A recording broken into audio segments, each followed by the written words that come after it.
your hand. I pledge allegiance to the flag of the United States of America and to the republic for which it stands, one nation, under God, indivisible, with liberty and justice for all. If you can remain standing for our invocation, please. We pray. Once again, our Father, we're so thankful for your kindness towards us, sending your Son, the Lord Jesus Christ, making a way for sinners like us to be saved.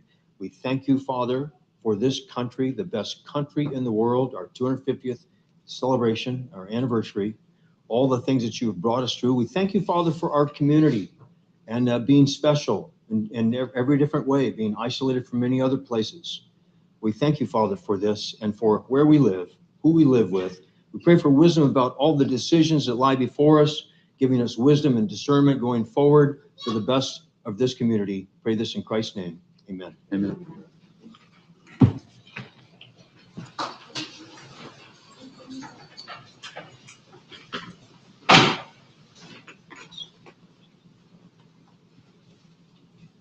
We have our city attorney that's on online right now. City attorney, anything to report out in closed session?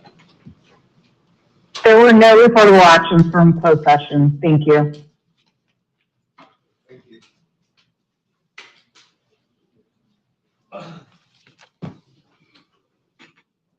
This is the time of public comments. The city council welcomes your input. At this time, members of the public may address the city council in any matter not listed on the posted agenda. Pursuant to the Brown Act, no action will be taken on any issues brought forth under public comments. We ask that you please complete the speaker slip and submit to the city clerk prior to the start of the meeting. Although you are not required to identify yourself, this information on the speaker slip assists the mayor and all persons wishing to address the city council are recognized and will also assist our city clerk in preparing the city council minutes. Unless the mayor extends your time, there is a 3-minute time limit for each public presentation. Any information provided on the speaker slip is voluntary and will be public record. I have a speaker slip for Justin Thomas. Would you like to come to the podium, Mr. Thomas?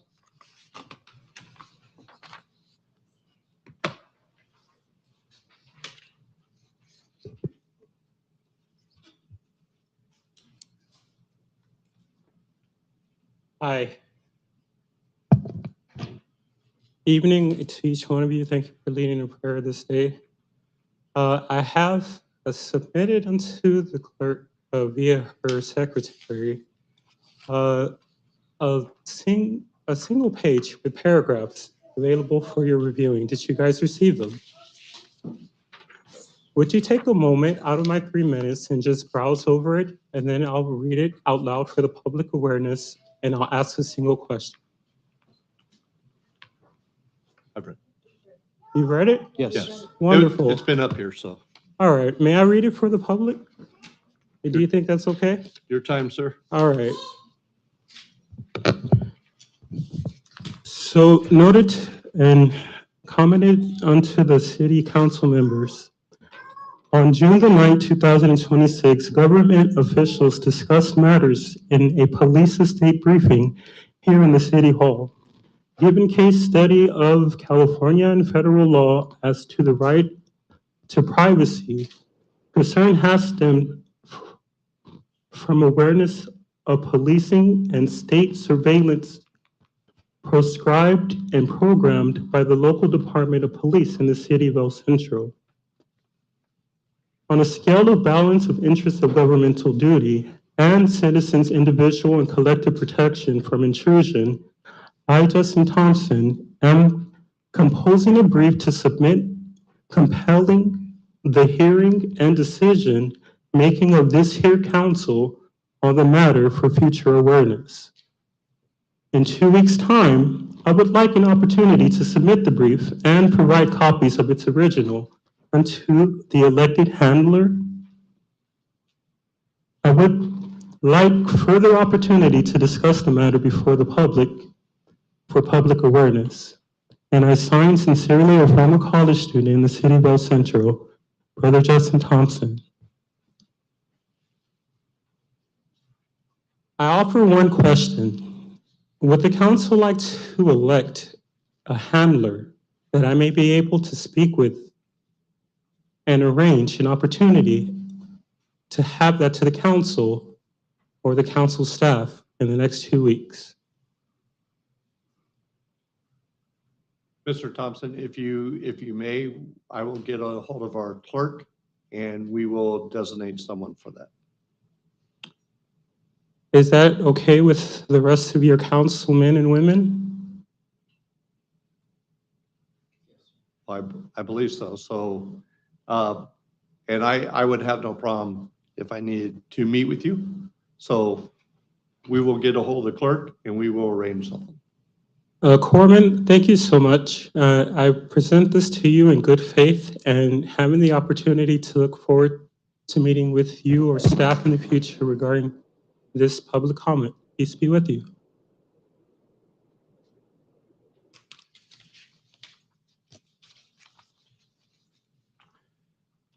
Second slip submitted will be by Mr. Matt Desert. Good evening, City Council. Matt Desert, resident, El Centro, California, past elected ID official, director, past air pollution control officer at Imperial County, past successful private and public. Speak up, man. Past successful private and public successes in the community and failures that I've worn and worked through. I've received political criticisms and hits. I've probably participated in those type of activities. I think all of you are aware of that and familiar with that, except you, Honorable Mayor Mike Crenshaw. I think you're pretty clean on all that activity. So what I'm here to talk to you about is some legislation that's being drafted through the state of California by Senator Steve Padilla. It's understandable, sometimes retaliation or hitting back at people, and this is getting at the director of the Board of Supervisors in an effort to take away the Air Pollution Control District from the supervision of the Board of Supervisors and put it into another format that does exist and work. But I need to share with you the economic costs of that. Today at the Board of Supervisors, the current Air Pollution Control Officer, female, Chinese, Mexican, American, female, diverse, presented and talked about some of the budgetary costs. My presentation tonight has nothing to do with her. I haven't spoken with her, but I have worked under past Air Pollution Control Officer Steve Birdsall, Brad Flores, and Assistant Air Pollution Control Officer Reyes Romero. I was the past Air Pollution Control Officer for near 6 years. There's costs that are going to be hit on everybody by increasing the fees for your permits, your dry cleaners, your gas stations, your backup generator, your trucking fleets, your farmers. And those were discussed today. What wasn't discussed is the future costs that will come with this movement.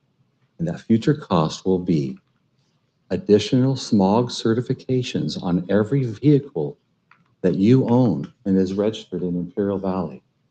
Right now, it's only once the registration for the lifetime that you own it. It'll change to every 2 years. And those that are pushing this aren't fully aware of the cost. To be another $180 somewhat every 2 years for each vehicle, for each and every one of them. They want to do this, they think it'll save the air pollution and make it air quality better. It won't. It'll penalize us that live in this lower socioeconomic community, an urban rural community that also other areas have the same lack of annual or every 2 years smog certifications. Our air pollution is in attainment, but for emissions from Mexico. Doing smog checks on vehicles every 2 years will not change that. And a majority of the vehicles in our community are crossing the Arizona and Mexican border every day where they don't have smog certification. So I'm just sharing this information with you so you could pass it on to other elected officials that may be pursuing this, that realize the cost that's going to be incurred by every vehicle in Imperial Valley. Every 2 years, $160 minimum to $180 for a smog certification that will not change the air quality. I have facts to back that up, science to back that up. The federal government and the state of California have accepted but for emissions in Imperial County from Mexico as part of their attainment status. It's understood and explained. If I can be of any other further help or questions, please contact me. And I just want to caution you, make you aware as elected officials and everybody in the audience that we do not need to have additional burden of $160 or $180 every vehicle every 2 years on us. It will not change the air quality. Our air quality is poor because of the emissions from Mexico. And beyond that, we live in the middle of a desert. Thank you. Thank you, Mr. Desert.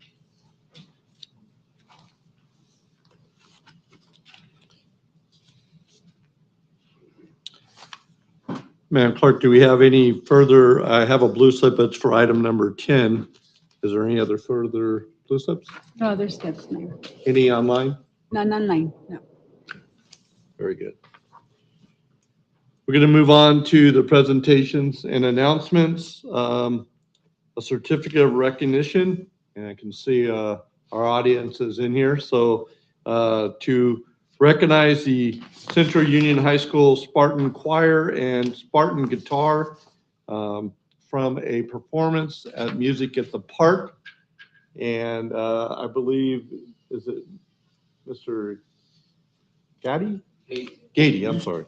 Robert Gady is our instructor there. So sir, if you'd like to come up and up to the podium, appreciate it. I have a certification of a certificate of recognition I'd like to read, and then this is obviously for everyone, so they're more than welcome to stand up here by you. But in recognition of your enthusiasm, your dedication, and participation in Music in the Parks Festival, your hard work, commitment, contributions help your assemble earn excellence and superior ratings at this event.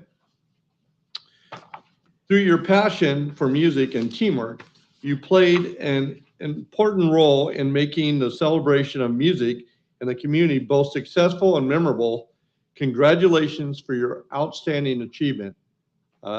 We are 100% rocking Central High right now. This is the next group up, and we're extremely, extremely proud of you. So thank you. Thank you, Mayor.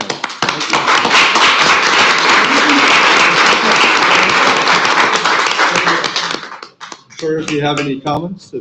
Well, I'd like to say thank you for the parents. A few of them were here on the trip with us to help support as chaperones. We took 24 students, actually 35 students on the trip. And we had excellent, well, you can see from the ratings, we've got excellent for chorus and a superior for guitar. So I was very pleased, and looking at our scores from last year, they were even better than the previous year. So I'm proud of our students and the efforts that they put in to make this happen. So I think they deserve an applause as well. So good job, people.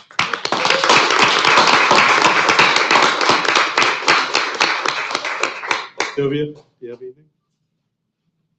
I was just sitting here thinking about when I was in high school at Centro, and we had a rock combo, but I know Yeah. this is a little bit different, but I'm dating myself here. Well, no, the rock combos is thriving. It's very alive. Yeah, It still exists. yes. In fact, a couple of these people are in it. Raise your hand if you're in rock combo. Yeah, there you go. Wow. Yeah. There we So, see, there are a lot of talented students that are involved in several areas. Just not in my area. So, but yeah. I know, I have a couple of siblings who were in the Great Spartan Marching Band, Okay. so it's like, and I've always been a fan. I live right across the street, so, So I want to say two things real quick. So we went to perform in LA at a public high school. There's about 24 different groups from California, some are from Arizona. I think the furthest, I can't remember what the furthest was away, but anyway, there's an announcer that announces before you perform, like this is the Central Union Spartan Choir from El Centro, California. This is what they're singing. And then there's some adjudicators, right? And the lady, the announcer, pulled me aside before this, and she's like, "Hey, I'm from Calexico."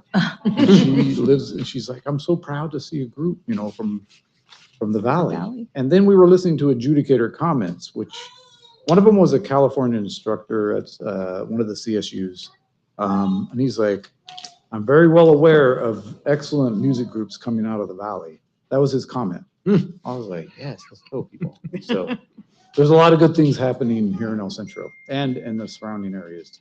So I just wanted to add that. You know, and it's like, I commend you for, you know, your performance, for your recognition, and, you know, congratulations, and just keep playing, you know. Right? So, yeah, That's what I tell my students. Keep doing it. Yeah. yeah.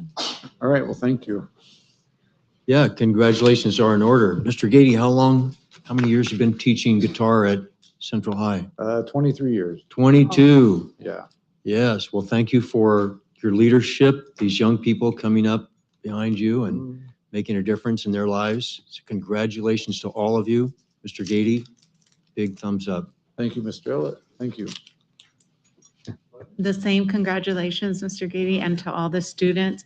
Have beaming smiles, and you should be proud, and we're proud of you, and keep up the good work. Thank you. And my final touch is I wasn't raised here in the valley. I came here for 2 years, and that was almost 40 years ago. But I don't remember having the pride in our school like you do here in the valley, and specifically here with Spartans.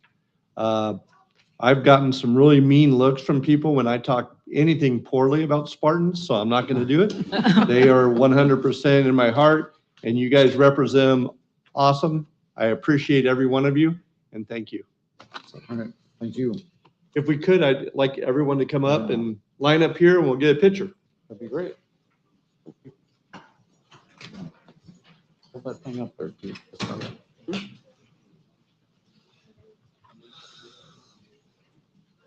Thank you, sir.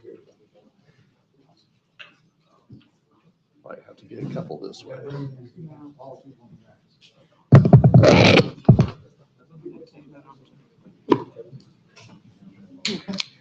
Guys over here on this side. You can't put it back there for me.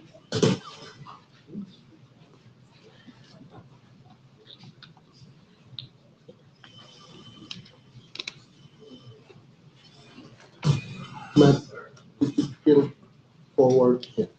Thank you, sir.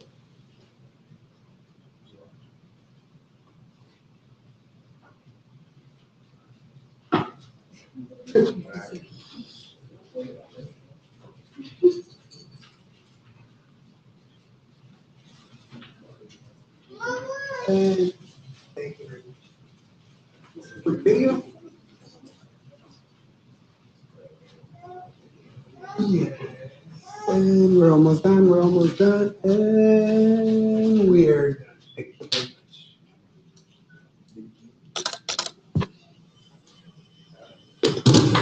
Thank you, guys.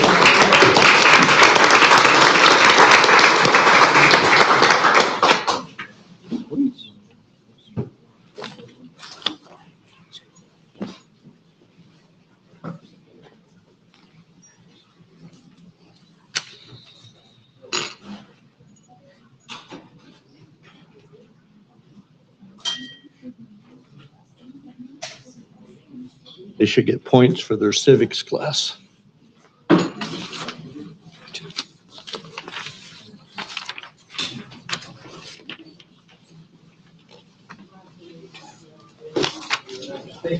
All right, guys. Take care. Thank you.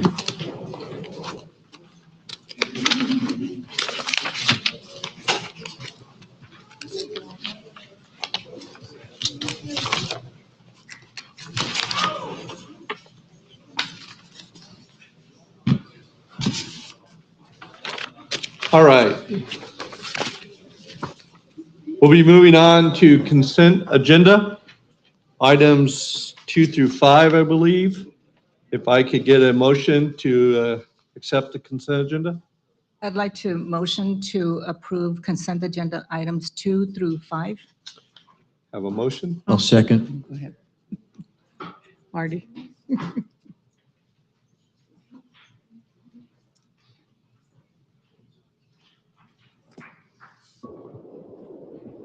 Mr. Allen, thank you.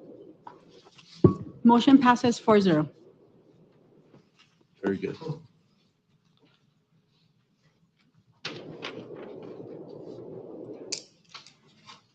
All right, we'll move into the public hearings. Item number 6, approval of the engineering reports regarding Buena Vista, the LNLD, and the levy and collections and assessments. Elizabeth, our finance director.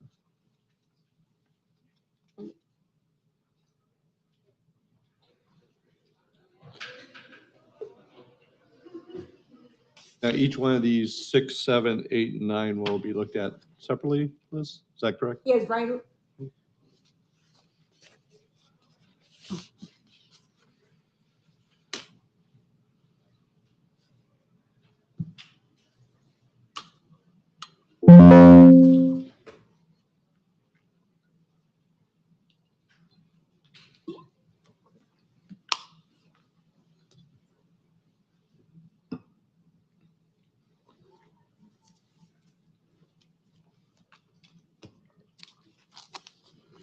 Just close. Up there, yeah.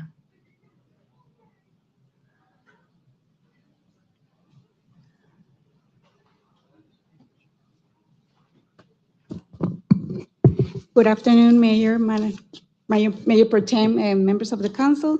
Tonight, we're here to the public hearing for the light landing district for the El Centro. We have 4 landscape and lighting district. Unfortunately, we have to do one by one because we have 4 resolutions, but we're gonna make it, try to go fast. We're gonna start with the public hearing for Buena Vista District. So the Buena Vista District is located by the water plant, what a water plant it is. It is, well, in this district, we do have several services. Annual palm tree pruning, that's the one is the cost the most, or one of the most expensive services over there. We have a right-of-way landscaping, approximately 88,000 square feet, a rotation basin maintenance, irrigation maintenance, and the new Buena Vista Park that's about 4-acre neighborhood park.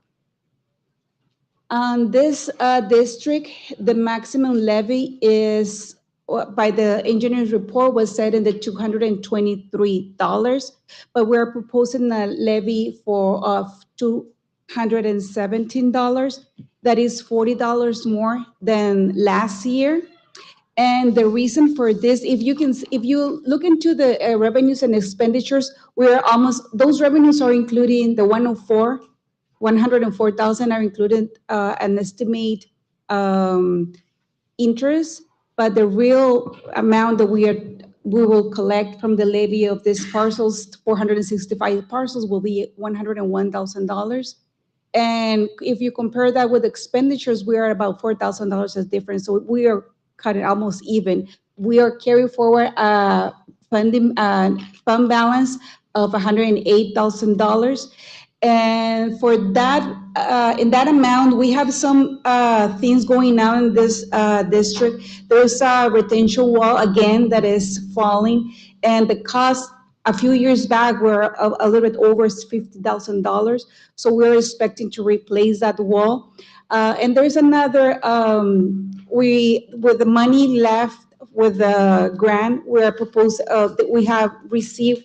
Our Parks and Recreation Department received a request to see if we can have some shades over there, because in the plan were no shades, so then people can host their birthday parties.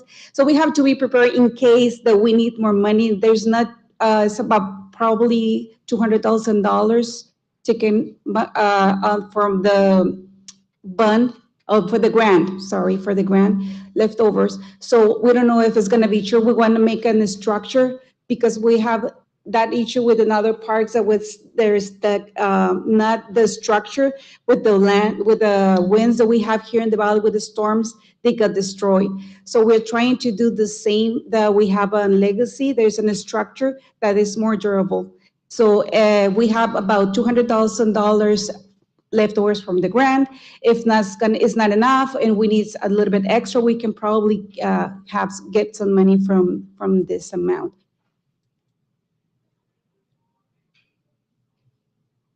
So with this, if you don't have any other questions, I would like for you to open the public hearing.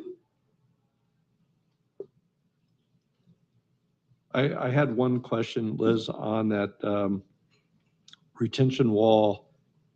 You said that we repaired that a couple years ago? No, we repair another Different one. site. Okay, perfect. Yeah, it's another site. All right, very good. This is a new one. Thank you. This neighborhood is over 20 years old, right, Adriana? Yes. Yes. So we are gonna start looking this kind of, No, I get it. I just, for some reason, I was picking up on the no, okay, no. same wall. All right. So Mayor, if you would like to Yeah, open the Mayor. public hearing? You will need to open the public hearing. Oh, sorry, I have it right here. So the public hearing for public comments is open. If anyone would like to make comments on this topic. Any online? None online. No. Okay. Having that, no one's come forward, I will be closing the public comments and opening it up to council. Sylvia, I don't have any questions for Liz. That's it. Marty, Nor I, thank you. and I got mine answered, so be able to now entertain a motion. So I would like to motion to approve the engineer's report regarding Buena Vista Landscape and Lighting District and levy and the collection of the annual assessments. I'll second. I have a motion and a second.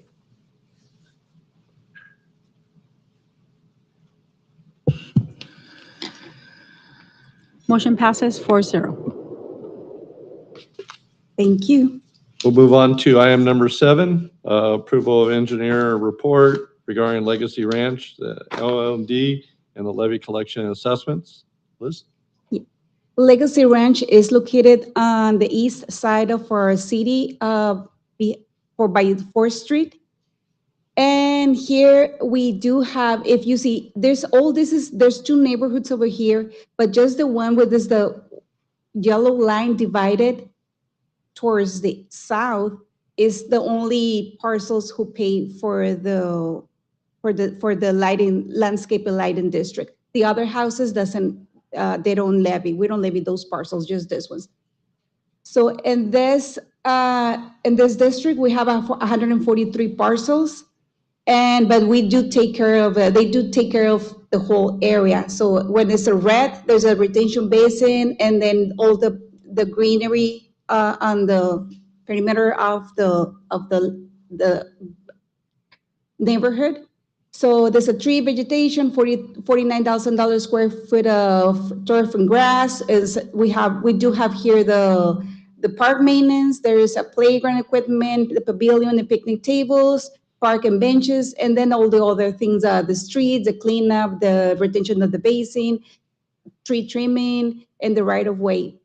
So in this district, when 143 parcels, we are proposing, the maximum levy is at $661, and we're proposing a levy only for $459. It's a little bit more than last year, just $30 more, just to cut out even for this district. Last year was concerned that if the pavilion with the picnic area or the shade area, the structure will be able, if it was kind of rusty, we were not sure we'll be able to just fix it, or just will have to be replaced some of the poles.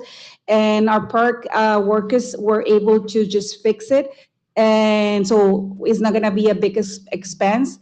And for this, we are charging the proposed levy for $459 for the 143 parcels. We're expecting to receive from taxes coming in as a revenue, $65,665. And our expenditures will be $55,506.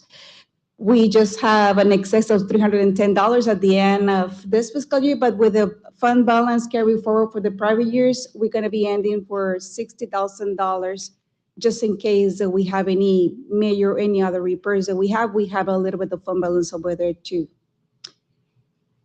So do you have any question about this one? I'll open it up to public comments for this.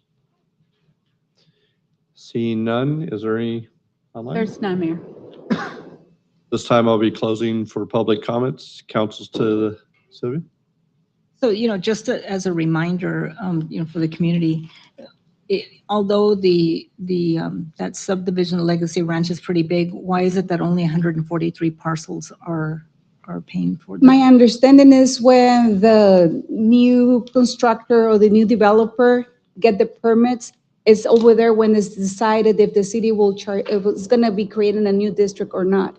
So with the first bunch of houses or the first phase of that neighborhood, the city didn't decide just to create a district. And with the second phase, they decided. So that's why just the 100 but it has to be voted. So we cannot just go and then tell, Yeah. So No, it's stay like that. Yeah, no, just, it's just that it seems a little unusual that, as big as this Legacy Ranch subdivision is, why only a limited number of residents are paying for it. But, it's just like, that's why I wanted. And if we can see here that the difference with the levy, what we are levying over there, it's almost twice or double what we do on Buena Vista, because over there they have 465 parcels. So that's a big difference. But Thank you, Liz. you're welcome. Just another question for clarification, then the other houses that are there that are not included in the city district, then they're on their own maintenance and their own upkeep, They are under the city's maintenance. the cities. Yes, our city, yeah. Our workers do their job, but just, I'm talking about the ones that are not in the district. yes. Oh, okay. Yeah. Maybe you can help explain that to everyone then. Yes, so even those parcels that looks more probably 200 houses, I don't know if you, Adriana, know what the number of parcels in the other phase. They're not charged, or we don't levy those. If you see all what is red, it's the perimeter of the whole, both neighborhoods, and we, the city, we just do the job or provide the services. Got it. We just Yes, absorb that. originally, the northern portion is Countryside subdivision and the southern one is Legacy. So they're two separate subdivisions built independently. When they went through the development process, Legacy, a district was formed and they pay for the portions of the park and then a portion of the retention basin, not in its totality. Throughout the city, in certain cases, the city has required lighting landscaping districts, and in other areas, they have not. And so the general fund absorbs those that don't have it. Thank you. Does that clarify? Yes, thanks, Adriana. Very helpful. Yeah.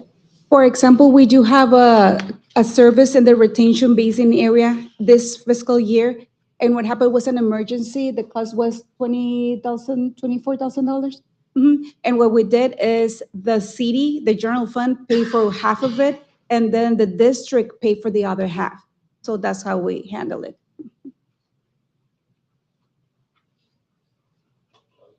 No questions.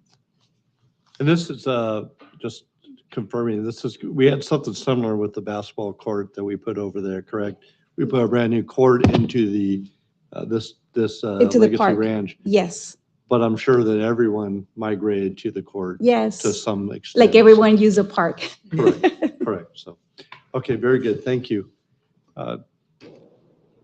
Having no further questions there, I entertain a motion for this resolution. I'd like to motion to approve the engineer's report regarding the Legacy Ranch Landscape and Lighting District and levy the collection of assessments for the year. Yeah, I'll second it. Thank you. We move to the number 8. Sure. You, okay? Motion passes 5-0. I'm I mean, sorry. 4-0. I'm speeding through the meeting. She usually saves that for me, so don't worry about Thank it. you, Norma. Okay, so now item number 8, the engineer report for Lotus. This is our newest landscape and lighting district. It was created just a couple of years ago. even the last year was the first year that we start collecting living this district. As you might remember, it's just the first two blocks are the ones that are built, and they're building the second. So last year we just have 22 houses, and this year we're gonna have 44 houses, am I not mistaken? Yes, 44 parcels, just to be levied. And this one, the maximum levy is $611, and that's what we're proposing. There's no, I mean, there's no minimum. Maximum and minimum, it was the same, so there was no difference. It's just an increase of 3%, 3.5% from last fiscal year, and that is due to the inflation. So we are not, we are just cutting even with this district. But what we're doing is we want to have a fund, because in the future, there were requests for a park, and there's gonna be more lighting, and there's gonna be more greenery around that we will have to be taken care of. But because we're still in the process of building the houses, so there is not a lot to do. We're just cleaning the areas, but we don't have a park yet to maintain. But if we create a fund balance, we have a healthy fund balance for that time when it happens. So we're gonna be ready to put, well, with the money ready for all the expenditures that will be created. So with this, if you have any questions about this district? No, but again, I will open it up for public comments. Have a public comment? No, you can come on up, please.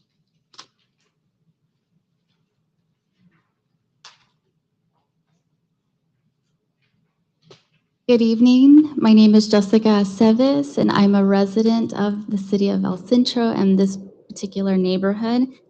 When I received the notification, it is an increase at 100% of the rate, which is, I understand, improvements have to be made, but it did reference that it's for park maintenance, paseo and basin open area space maintenance, landscape improvements, street lighting, and other lighting within its boundaries.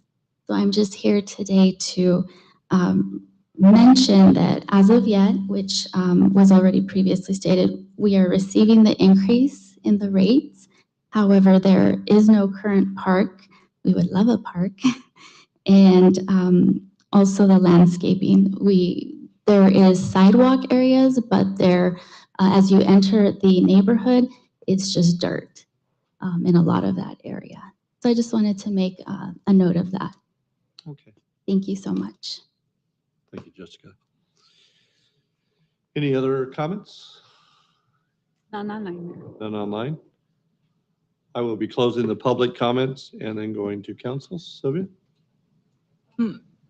No, I don't have any questions or comments. You know, I think Liz pretty much explained the fact that although this is a new subdivision, they're building up the reserves, you know, for future development of parks and lighting and so on. So Yes. this is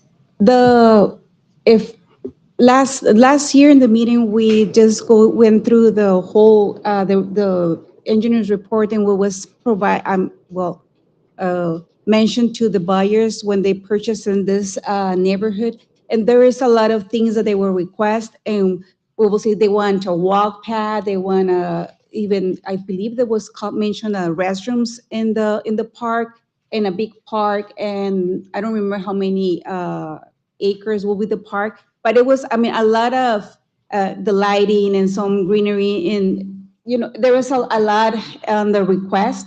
So we have to, at this moment, there's not possibility for the city. We need to wait until the developer finish the construction. And after that, we're gonna start, I mean, we'll start taking care of it just for the cleaning up what is there, but it's not beautiful as the resident mentioned, it's just dirt, but they need to finish the neighborhood, yes.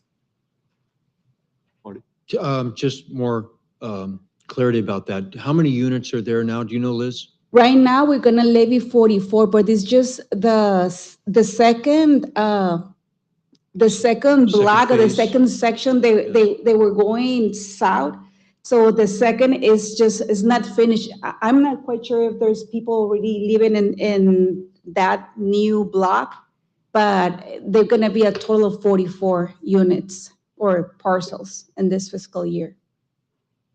And then in the future, how many will there be? Oh, do you know, Adriano? Do you know? Yeah. 114? 600? It's approximately like 500 single-family units. Oh, And as you okay. mentioned, as Liz mentioned, as the finance director mentioned, there's two of those streets that have already been built out. Phase B2 is currently finish up construction, and the property owner and developer is already submitted for phase B3. So they're continuing on developing the property. You should expect to see actually a extension of the map in the next couple of months, so it gets extended another year. But they are continually moving on developing the site. So it's just slowly but surely. So it's just, okay, slowly but sure. So it's taking just a while to build out the development, quite a while. Yes, and a lot of the conditions they're timed on like how many units are being built because we didn't want to burden a lot of the major public improvements on the beginning of the housing development. So as more units are being built and finalized, the additional improvements like the retention basin, the park, the greenway on the improvements along the Brewster Avenue will be built. And there's no deadline with the city, is there, for your permits or whatever? I mean, does that come into play? I mean, is it taking too long? That's my question. No, it's just so Just curious. there's mechanisms. So there's life on the maps, but they're extended every time they record one of the final maps, one of the phases. So right now they've already recorded 2 of the phases, one for each of those cul-de-sacs for Capital and Manzanita, and they're going to be submitting. They're already submitted to record phase B3, which I'm not too sure which of the streets are, but that's part of the process. Okay, thank you, Angel. Appreciate your help. I do have some questions. How long, and Angel, maybe you want to be up on that, how long has this development been going on? Because I know that it's 500, but there was quite a bit of a lag there. And the reason, well, go ahead. How long has that been? I think they first received their permits before the city council for the subdivision map in 2017. It's been 9 years. They started in earnest. I'll say probably like in 2019 with actually developing it. The main developer that spearheaded the effort when they first applied for the city, he passed away during that time, so there was kind of some lost momentum on that, and it's just it's a lot of capital that's required to build these homes and install like the permanent infrastructure. So that's why things are going relatively slowly. Okay, and then Liz, I have a question for you.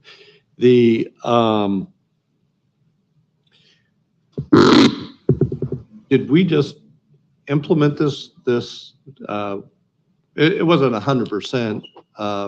We didn't go from 0 to maximum, or we've incrementally, or? So supposedly we'll be starting collecting and levying this parcel since 2020, but we didn't. If you look into in the graph, in 2020 we should be collecting $481 per parcel. In 2021, $497, but we didn't start collecting until 2026 when we see there was people already moved in and the first block or phase, the street was finished and people was already living there. So that's when we decided, well, the city council decided to start levying this property.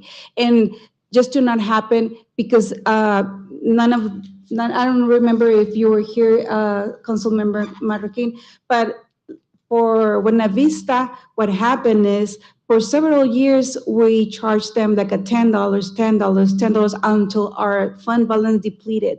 Then when we went back with the citizens, and we tell them, you know what, the homeowners, now we need to collect this because our fund balance are already depleted and we need to build a park, we need to trim the palms and all that, all the services that were needed for the community.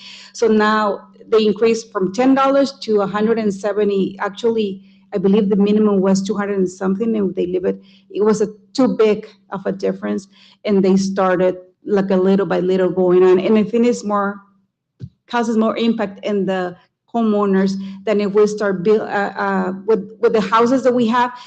In the future, it's probably going to happen. It's going to happen the same thing with Buena Vista. There's going to be more parcels. We will have probably a little bit more of the services. The costs will be more, but it's going to be, the amount is going to be divided between 500 parcels, not 44. And that's where I was getting at, because we're basically, no matter if it's 20 parcels or 500 parcels, the cap is 611, correct? Yes. Okay. Mm-hmm. So if you look into the revenues and the expenditures, we are cutting even. We're just $1,000 more just for something that happens. Yeah. So we just totally understand that part. I guess what I'm saying is the people who live there are going to foot the savings for the vast majority of people that might live there 10 years from now, creating this fund balance. There's going to be multiple parks in here or multiple areas. As of right now, we don't really have anything to take care of. We're really building a fund balance. Is that? well, what we're collecting just because there's just 44 parcels. We're just collecting $26,000, and that is the cost remember that we pay, each of the districts pay per 1/4, 1/8, I believe is going to be 1/8 of an extra street maintenance workers too, for the cleanup and everything. And we do have a service company who do go and clean up the perimeters and the basement and cut all the vegetation over there. And if there's any light, also we take care of it. We expend 25,866 annually. That's our budget, just with the services that I just mentioned it to you, and we are charging 26. So we do have a little bit of fund balance over there, but I mean, right now we are just, if we happen to decide to create a big fund balance, we should be charging them more, and I don't think that's. Well, as of right now, you can't. I know I can't, Yeah, no. so- Because we don't have a lot to maintain. Okay. So right now we're covering our expenses. Yes, that's it. Okay. All right. That's, I need to kind of wrap my head around that. Yes. Okay. No other questions? I would call for a motion for this item. So I'd like to motion then to approve the engineer's report regarding the Lotus Ranch Landscaping and Lighting District and levy the collection of assessments. I'll second.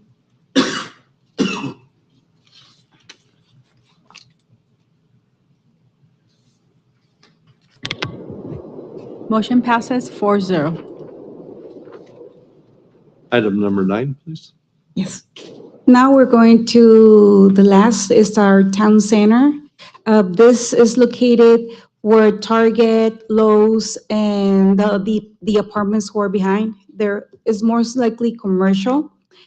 And over there, town center, I mean, is the retention basin is over there, the apartments, and then the Target and Lowe's. That's where we take care of it. So in this particular district, we're proposing it's a combined levy. The maximum is $543 combined. That's what we are, the maximum and that's the one what we are proposing. And we're gonna expected to obtain $37,000. Our expenditures are, in this year, are $40,000, but because we do have a fund balance over there, so we are gonna be ended up in $3,000. And this one is most likely just the cleanup all the green areas and all the perimeter of the street, yeah. So it's just two of this district is divided in 4 zones. 2 of the zones stay with the same amount, And just zone 1 and zone 4 they're having an increase of 3%. Do you have any questions on this one? No, I will open it up for public comments. Seeing none None online, Mayor. online, close public comment. Open it up for council. Sylvia? No, I mean, it's pretty consistent, you This know, one. as I'm looking at the information that Liz provided us, you know, it's just like, Your slide with the parcels at the top, instead of units, that has parcels, 308 parcels. Could you speak to that, Liz? Oh, yeah, it's because as there's several parcels that are in this map. That is the part of the Target and Lowe's, and then behind is this apartment complex. And then the owners of the apartment complex, they take care of this payment. So the parcels are different, they're not units? No, they're not units. They're land parcels? Land Okay. parcels. All right, thank you. no. I don't either. Take a motion for this item. Yes, I'd like to motion to approve the engineer's report regarding the Town Center Landscape and Lighting District and levy the collection of the assessments. I'll second.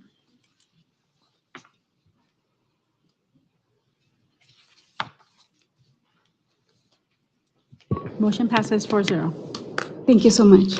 Liz, thank you.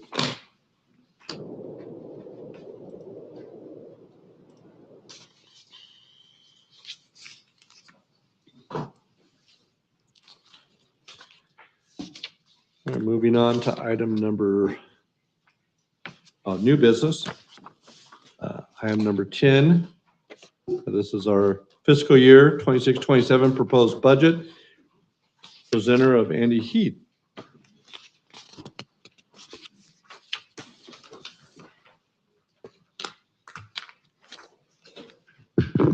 Okay, thank you, Mr. Mayor, members of the council. For the record, Andy Heath, financial consultant to the city. What we're asking tonight is probably and arguably one of the most important things that a council will consider all year, and that is adoption of a budget for the coming fiscal year, which starts 2 weeks from tomorrow on July 1st. So that would be fiscal year 26-27. As part of today's presentation, we'll follow a similar format that we followed last year. I'll go over the proposed budget development process and some of the things that staff thought about as we develop the budget. And we'll look at the citywide budget itself, which is the overall budget for the city, not focusing on any individual funds. And then we'll get down to the funds where we'll look specifically at the city's general fund, which is the largest discretionary fund that the city has. The Measure P fund, which is the second largest discretionary fund that the city has. And then some other fund groups, which would include your enterprise funds, namely water and sewer, and other transportation, impact fees, special revenue funds, those sorts of things. Look at those at a pretty high level. Once that's all done, we'll come back to your council for budget approval with next steps and questions. So looking at the development of the final budget, some of the things that were considered is you might recall that we did come back to the city council subsequent to the adoption of the existing budget last year about this time. We did a mid-year update with you on March 17th, 2026 to verify that what we thought would transpire throughout the fiscal year for 25-26 actually was coming to fruition. And indeed, we didn't see any real surprises and don't expect any through the remainder of the year.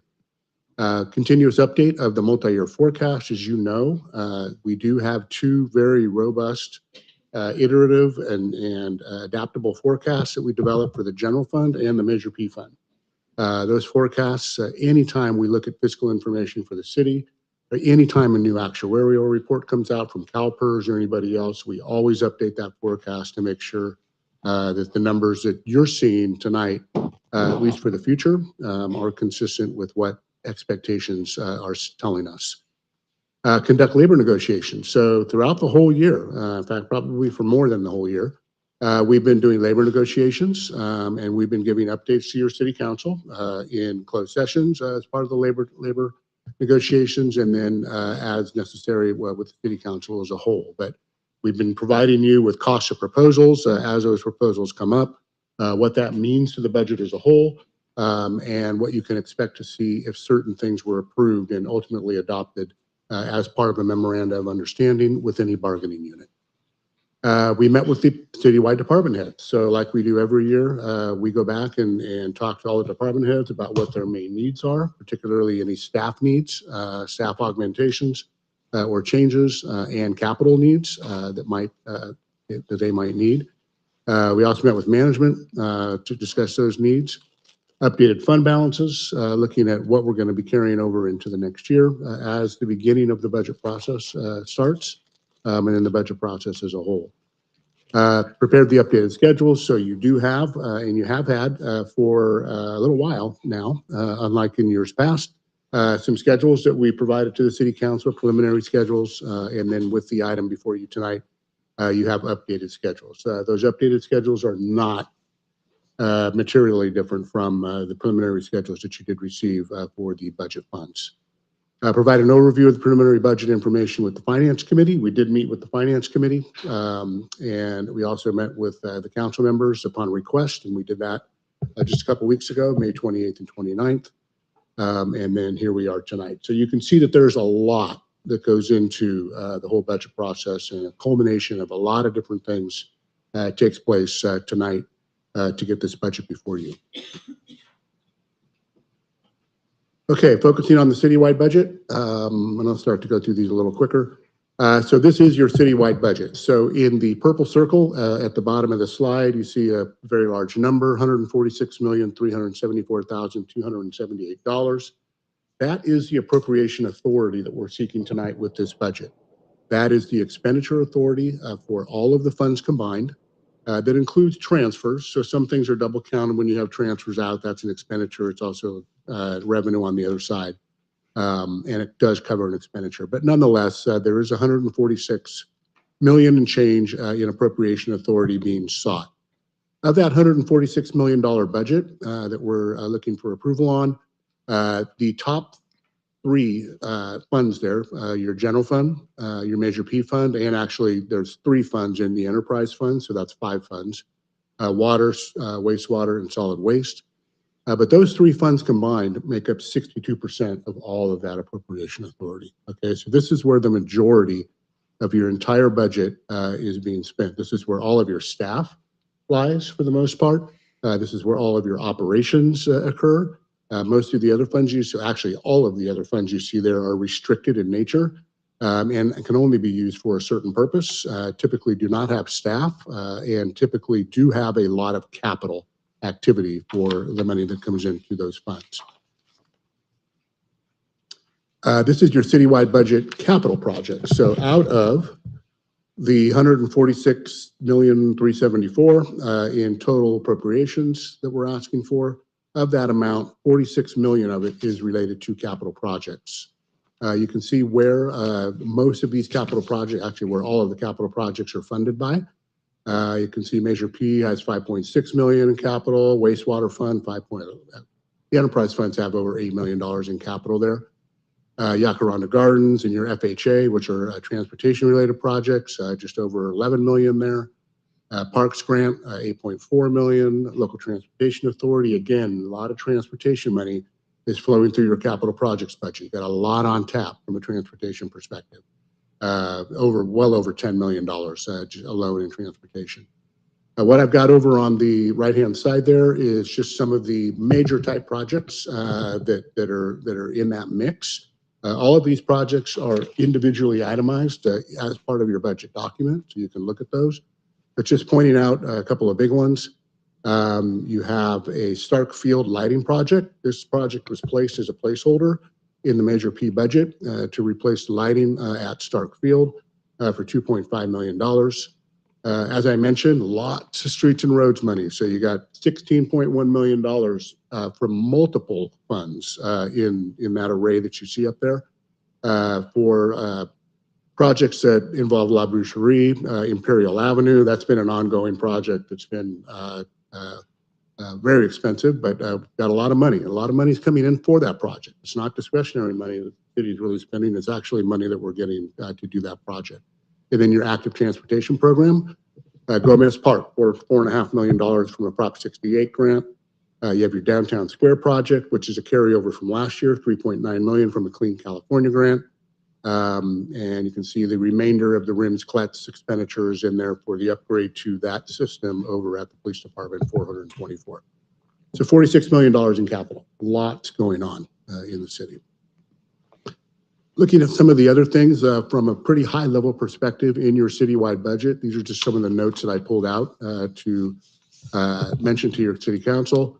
There were 18.6 new position requests that were received from all the departments in the city, okay? Just in the general fund. Of those 18.6 positions, funding is only included in your budget. So in that $146 million of authority that we're looking for, there is only funding for one FTE, full-time position, which is an assistant city manager position, fully loaded cost of $237,000 and change. There's also funding as a placeholder to convert 6 police officers to police corporals, and then also to convert a couple of dispatcher classes also in the police department. So that is a total for those reclassifications of $61,000. This is just placed in there as a placeholder, okay? All of the other positions of those 18.6 positions are being held and ultimately will be evaluated consistent with funding availability at mid-year. So we want to get to the mid-year, given that this is a balanced budget as it is right now. Your general fund is a balanced budget. Revenues equal expenditures, okay? We got there, it was super close, and we were able to bring that back to your council. So with that, we'll wait until we come back at mid-year to see exactly what vacancy savings might be, to see, what additional one-time monies might be, or more importantly, what maybe higher levels of ongoing income that might be coming in from property tax increases or sales tax increases that weren't anticipated. So we will do that at mid-year. Some of the positions that are being held in abeyance right now are a risk manager as part of the human resources department, 7 full-time equivalent in the police department. They're not all sworn, I don't believe. Arts coordinator for the post office pavilion for programming out there, 4 FTEs in the library, and then 4.6 full-time equivalent in public works. Similarly, in your enterprise funds, there were 12 positions that were requested, and again, we're holding those in abeyance until mid-year to see exactly what the ultimate revenue picture looks like in the future before we actually approve those positions. One thing I also will mention is that there is a labor placeholder that is part of this. You might recall that last year we had a labor placeholder of $2 million. As the city was in the process of implementing the compensation classification study, class comp study, a lot of that has been done, okay? A lot of that has been implemented and built into the salaries that are already part of the individual staffing components that make up the budget. However, there's still $361,000 that represents the amount that's expected to cost once all the rest of the negotiations are complete. So that is built into your budget as well.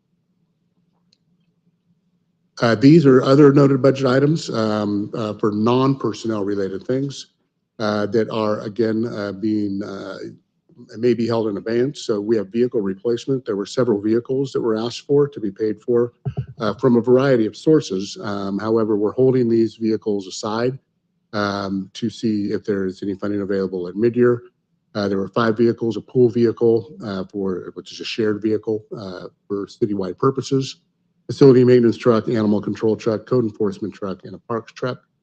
And then ultimately, the council may decide once we do have the mid-year done and or before that, once we close the fiscal year, the current fiscal year, which is expected to occur, we'll know what the numbers look like 99% sure by mid-September.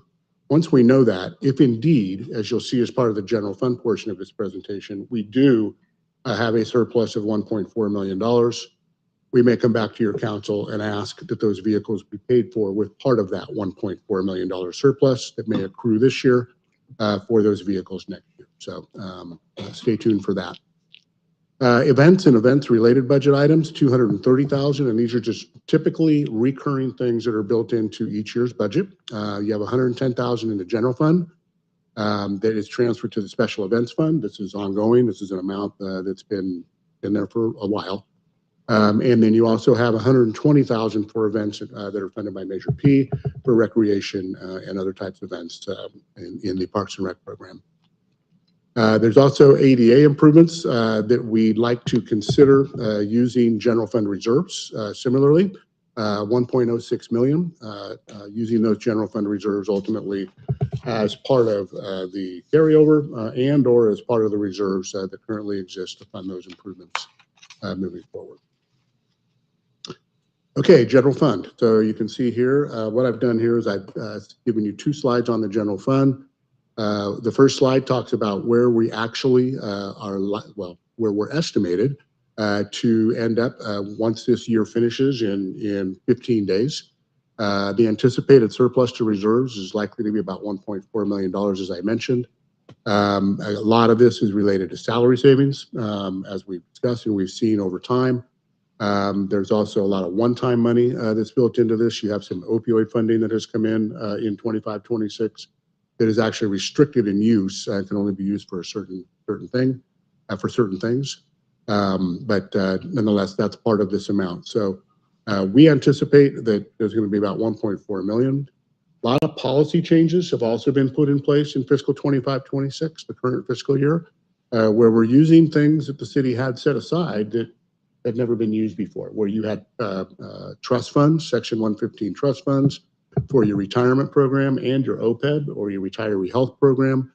We're using those. Okay, so those are part of the mix now, and they're also part of the mix in the upcoming budget that we're recommending. There's also a $6.5 million appropriation in the current year's budget for the ECRMC transfer. You know about that, but that is mostly offset by one-time money that's coming in related to the overfunded internal service funds, which are workers' comp, unemployment, and OPEB and health benefits. So all of that's been done. Everything's been right-sized, and in doing all that right-sizing, we're still able to bring back to you a balanced budget, which is on the next slide. So it's 45.28 million for your general fund balanced budget. Revenues equal expenditures. We have nominal growth for certain categories built in next year, 2.7% for property tax. And then the sales tax is based on the most recent HDL forecast. All other revenue growth is just based on trends, where we look at development revenues and or parks and recreation revenues, fees, permits, those sorts of things.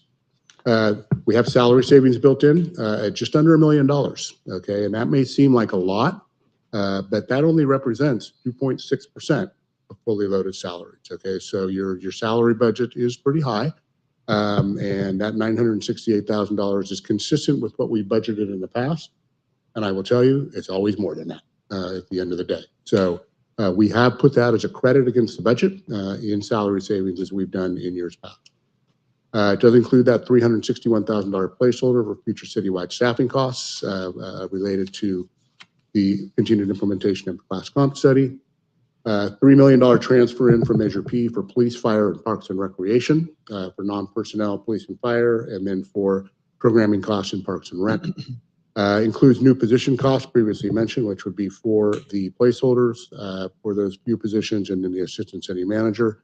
And one thing I want to call out, because this is what I'm seeing, not just for the city of El Centro, but for a lot of the cities that I'm working with in special districts, insurance costs, particularly property and liability insurance costs, are going through the roof. Okay, yours went up 21%, and that's significant. Okay, and I don't see them coming down anytime soon.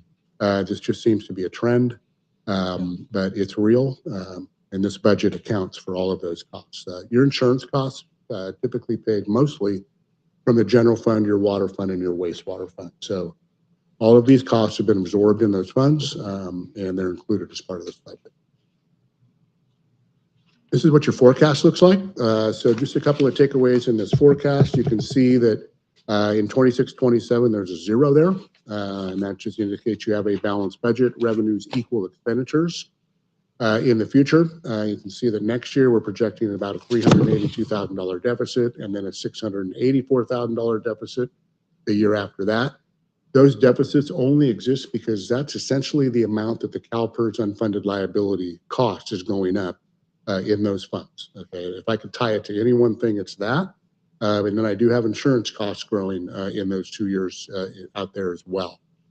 One thing I will say about CalPERS is that I expect that when your actuarial reports for the current year come out either next month or in August, when they typically come out, that the amounts that are being used as part of this forecast from last year's report are likely to be very different. Okay, a lot has transpired since the last reports were released. You've had CalPERS beat their annual investment objective 2 years in a row, and that's going to play well into your future forecast. So it's very likely that those negative numbers could not be that high. They could be lower, but we'll wait and see.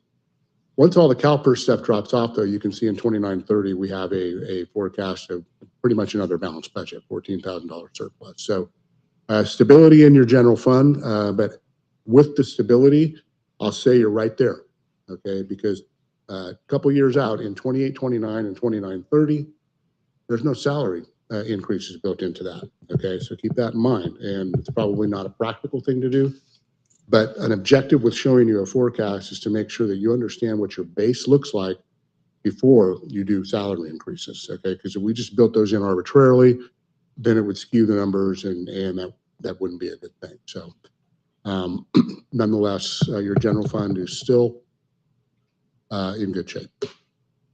This is your reserves in the general fund. So again, just over $30 million, $32 million, $34 million. So good number in your general fund reserves. Keep in mind that as part of that number, there's just over $1.6 million in those numbers that is specifically for opioid related activities. So you got to take that out of that number. But on top of these reserves, I will mention that that's not part of the numbers that you see. There is about, actually, we just got a statement today, just under $5.2 million in your PARS trust fund for retirement. Okay, so that is held outside of the general fund, but it is part of, you know, what you can use for your operating budget, particularly for retirement. So reserves are in good shape, but again, because of this situation, you want to have those reserves set aside for things that come up. Furthermore, as you can see in some of the slides that we presented earlier, you've got vehicle needs, you've got ADA needs, you've got a lot of different needs that would typically be funded from general fund reserves in other places. Okay, moving on quickly to Measure P. So Measure P for 25-26, it's anticipated that we'll spend a lot of money in 25-26, $12.8 million versus the $8.3 million coming in revenue. The only thing that comes into Measure P from a revenue perspective is the sales tax that accrues to that and interest earnings. Measure P does fund $3 million towards police, fire, and parks and rec that is typically funded in the general fund. So it's covering that. Measure P also covers the debt service for the library and the police station, which is $3.3 million a year and will be for many more years to come. And then the capital that is likely to transpire in the current year, $6.1 million. You can see what's being done this year down there. The Valley Point demolition for $3.5 million, that's fully assumed to be spent this year. I doubt that that's going to happen, but we will keep that appropriation there as part of it. Is it going to happen? No? Okay. So there. But we will keep that appropriation there when we roll it over at mid-year, or if we come back before that with an update for 25-26. Nonetheless, assuming all that does transpire, you will have just under $10 million in Measure P fund balance at the end of this year. Next year, the Measure P budget is $9.6 million. You can see that jumped quite a bit from $8.3 million. It's because there's one more source that's part of that. What I've done is I've actually closed out the police bond fund because there was some funding left in that police bond fund. That project's done. Typically, bond proceeds are supposed to be spent within a 3-year period. or you have to have a distinct plan to spend those monies in the future. Absent that, they can be used for debt service, or they can be used to cover expenditures like the expenditures you had in Measure P to pay for the police station. So this is basically paying back part of that $7 or $8 million that Measure that Measure P, paid in the past for the police station. So moving that money back. Now, to the extent there's something that transpires with the police station and should have been covered by the bond funds in the future, more than likely the police station will come back to Measure P and say, hey, we'd like you to fund this. And then that will all be approved by you and we'll move forward. Again, the Measure P debt service payments for the library and the police station are built in, $3.7 million. And then you have just under $6 million in capital for Measure P, and that was on that slide a few slides ago. Okay, if all of that transpires, you'll still have $6.3 million in Measure P fund balance at the end of next year. And your fund balance could go up by another just over $1 million if the ADA improvements are moved to be funded by general fund reserves. So that's enough. I like to show this slide just because it shows the diversity of how Measure P is used in your city. It shows all of the areas, which pretty much all your program areas, all your service areas in the city: public safety, general administrative and economic development, library, parks and rec, public works. Measure P funds an array of a lot of different things. It's a good deal. This is the ebb and flow of the forecast for Measure P. You can see there's a lot of black numbers, which are surpluses, a lot of red numbers, big red numbers, which are drains on Measure P fund balance. And again, this just ebbs and flows with the capital activity. Those large red numbers from 23-24 to 25-26 primarily exist because of the police station project. So that's what's going on there. Then in the future, as things stabilize and all the capital drops out, you have about $1.3 million in ongoing funding that's available each year in Measure P for future capital items that definitely will occur. And I just want to mention that there's been discussions, particularly with the fire chief, about a new station, a new fire station. Typically, Measure P would be responsible or partially responsible for any debt service measure that would be undertaken to build that fire station. So having this money available is very critical for the future. Measure P fund balance, kind of mentioned this. So again, very stable, but again, having these monies set aside for future operating costs is necessary, and or future capital costs is necessary. Some of the ongoing things. So in each one of those years, keep in mind that there's $510,000 for non-public safety operating costs, $2.4 million for public safety department non-personnel costs, just under $700,000 for Parks and Rec temporary salary or program costs, and then $3.7 million for police station and library debt service costs. Those amounts are built in for every one of those numbers, okay? And they will be ongoing. They're not going to drop. Okay, moving on to the water fund. So this is the first enterprise fund. Water fund notes. So you have a revenue budget of $9.6 million. Expenditure budget of just under $13.9 million. One thing I will say about the water fund and the wastewater fund, which you'll see on the next slide, is that any impacts of the potential Prop 218 rate increase have not been built into these numbers yet. Okay, so not assumed that's a revenue yet, because we don't know what they're going to be.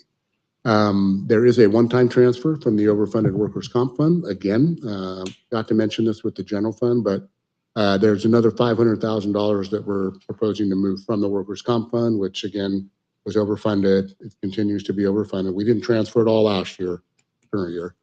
So there's a little bit left over. So there's another $500,000. Of that $500,000, the water fund gets about $45,000. 7.2 FTE new positions have been requested. However, they've been deferred based on funding availability. And then expenditures are higher by $2.3 million due to the increased position costs due to the implementation of the salary and comp study. So those costs are higher for those same positions. And then additional capital costs, which include ADA restrooms, pump station, Friendsworth line connection, Second Street upsizing, and some meters. Water fund reserves will be about $23 million, but like any enterprise reserve, those reserves should be as high as possible because you never know what permit requirements are going to come down when it comes to capital needs for your enterprise funds, particularly water and wastewater, and maintaining your permit so that you don't get a cease and desist from the state.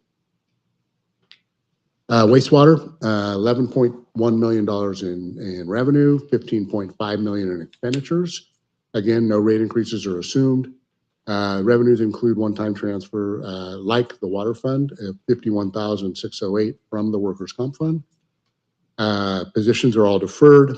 Then you have capital costs that include the gravity belt thickeners, evactor, blower, digesters, public work restrooms, sewer linings, and your water fund, wastewater, I should say wastewater fund, will have about $15.2 million in fund balance, assuming all of this comes through.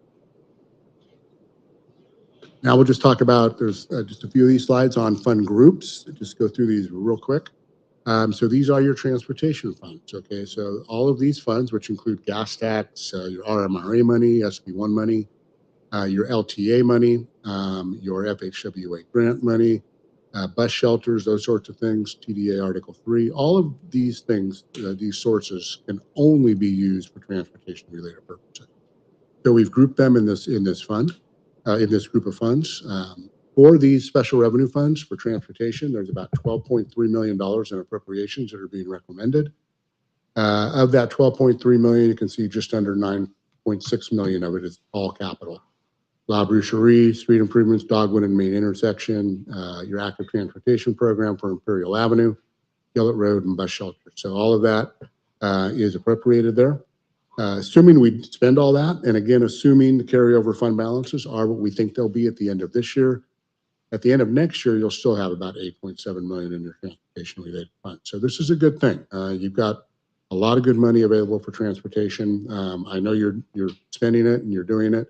But having this diverse array of sources for transportation for this city is huge. Okay, I don't see this in too many other places. So you've got a lot going on here. It's really good stuff.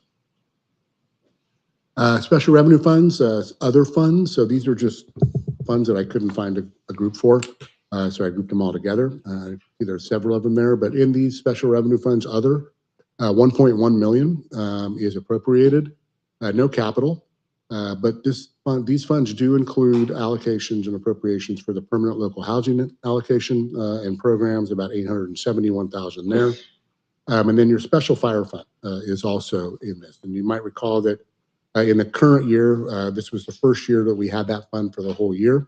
It's worked really well. It receives a component of the strike team reimbursements that's related to apparatus use and the admin component. And that money can be used towards fire-related equipment, training needs, et cetera, that otherwise would be borne by the general fund or the Measure B fund. So good to have that money set aside for that. But again, these are special revenue funds, and any funds remaining in these funds can only be used for a certain restricted purpose. Police-related special revenue funds. So you have about 5 of those. In total appropriation there is about $870,000. These funds are used for community services officer, funds one position out of your SLEAS or supplemental law enforcement grant program. Cannabis enforcement costs are funded out of these funds, and other police supplies and materials. So lots of grants in the police department. And again, your police department does an amazing job in securing funding, not just in these areas with the grants, but in your general fund to help with offset costs related to school resource officers, tactical team officers, and the such. So they're doing a really good job at that. Remaining funds, again, these can only be used for law enforcement purposes and related costs. So nonetheless, we group those funds together. Special revenue parks related funds. So total parks budget there is $9.2 million, of which $8.4 million, just the majority of it, is capital for 2 projects that are the Gomez Park project and the Downtown Square project. So most of these are those grants. I think that California Clean grant and your Prop 68 grant for the 2 projects I mentioned. And then again, any funds remaining here can only be used for park purposes. These are your special revenue funds related to HUD, Housing and Urban Development, CDBG, Community Development Block Grant, and home-related funds. A lot of different loan funds are in here for specific purposes. We are recommending an appropriation of $1.6 million with $250,000 in capital, which is for your 8th Street lighting project from your HUD allocation. 1.1 million is allocated for potential loans. So many of these funds have specific programs where you can loan money out. Sometimes it's really difficult to loan that money out. I haven't seen it easy anywhere, but nonetheless, we do appropriate that money with the hopes that maybe it will get loaned out at some point in time in the future. All right, these are your impact and mitigation fee funds, otherwise known as your AB 1600 funds. So these fees can only be used for impacts related to new development. You have 2.23 million in those funds, appropriated from those funds. Just under 2.2 million, almost all of it is capital related for La Boucherie, Imperial Avenue project, and the Veterans Memorial. And again, these funds can only be used for AB 1600 purposes, and there's still going to be quite a bit left in these funds, which is typical from city to city. These are your lighting and landscaping funds. We heard a lot about those tonight, and also your CFD funds are rolled into here, so I won't spend a whole lot of time on this because we talked about that earlier, but nonetheless, those funds are all grouped together as well. Capital projects funds. So these are one-off funds that are typically set up for a specific project. And then hopefully at the end of the day, the balance is zero, where you have money coming in either from a grant or another source or a transfer from another fund that's covering all of the costs associated with these capital projects. For fiscal 26-27, we're recommending 12.1 million in capital projects appropriations. The total capital is 10.9 million. You might say, why isn't 12.1 million if these are capital project funds? And that's because you have soft costs that are built into some of these projects as well. So that's not considered a capital cost for purposes of the budget. The Yacaranda Gardens project, FHA projects, library solar and shade structure, all those are part of this fund group. This is where we're also transferring the remaining police bond funds back to Measure P because that project is pretty much completed. And then there is one fund, and I reported this last year, but I think we need to have another conversation with the Public Works Director on the Natural Disaster Fund that, again, housed all of the costs associated with cleanup costs and different things related to natural disasters that happened a couple of years ago. With the hopes that you're going to get reimbursed, okay? And sometimes these reimbursements take a long time, particularly with FEMA, sometimes with the state. So right now there's $403,000 in negative balance in that storm damage cost fund. So we'll have a conversation with the Public Works Director and bring something back to the council on the ultimate disposition of that fund. Debt service funds, these are just conduit funds. So these receive monies from other places like Measure P or redevelopment funds, and actually the debt service fund then pays the debt service. So at the end of the day, these should have pretty close to zero balances. There is one fund there that you see has $401,000 in ending fund balance. That's your 2011 C redevelopment related debt service for the bond.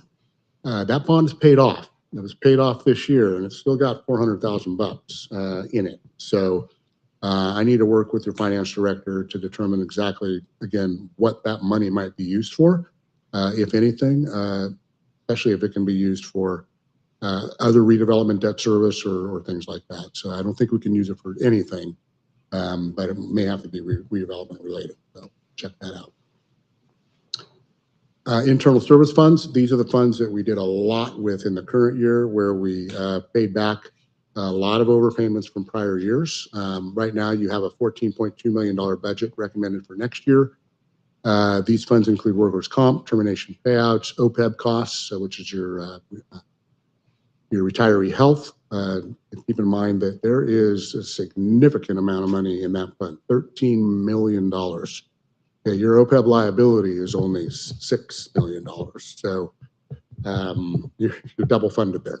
And a lot of that is because of the interest you've earned on that money over time. At least now we're using that money, but it can only be used for what you pay for retiree health and the implicit subsidy in your actuarial every year, which is only about $300,000. So nonetheless, we built that in. That is going to the general fund as a source, and will continue to go to the general fund as a source. As I mentioned, the workers' compensation fund is expected to rebate an additional $500,000 in the upcoming year, and that's built into the general fund and the water and wastewater enterprise. Finally, the successor agency fund. So these are your former redevelopment funds. So these are the funds themselves. $2.4 million there. Most of these monies go to debt service and the payment for debt service. And then some of it is related to administrative costs associated with what it takes to manage the remaining things that are going on with the former redevelopment agency. So really no flexibility in the use of these funds other than maybe the low mod housing funds. Again, we need to do some research on that to see how those might be able to be used. But they can only be used for successor agency purposes. All right, so that is the fiscal part of the presentation. Right now, I'd like to turn it back over to your council. Again, our goals and next steps will include continuing to update this forecast that we've been bringing back to you as often as we can for both general fund and Measure P fund. Present the fiscal 25-26 preliminary results probably sometime in mid to late September because there's a lot on tap potentially. And we think that there's some decisions that can be made once we know exactly where we end up in the current fiscal year. And then continue to review all citywide funds and determine possible uses where necessary. So with that, I will stop and turn it back over to your council. Thank you, Andy. Sylvia, you have any questions for the presentation? No, fortunately, we had met with Andy previously, so he presented pretty much what we've seen this evening, and it gave us time to absorb, all of the different facets that go into developing this extensive budget. And I know that based on previous years that Andy has always been very conservative, and so we are looking at these in a more realistic view. So that's where I don't have any questions except just comments for Andy, and thank you for I know this took a lot of time. It's a lot of work. And I know that a lot of input from our department directors and so on, but it's just like, hopefully based on all of the forecasts that you've worked into this, that we will continue having a healthy, budget from this point on. Thank you. And before we continue with the council, I forgot I do have a blue note. So if I could have you to step up, Mr. Rodriguez, put in a slip on this topic. Mr. Rodriguez, can I have you step up, please? Good evening, members of the council. I really appreciate the presentation. It was well done, well presented. And it really speaks of the volume of the strengths that were done by previous councils to set you up sort of to this position. They need to be given credit to that. And of course, your current fiscal management has been spot on. You're in better shape than most cities in the county.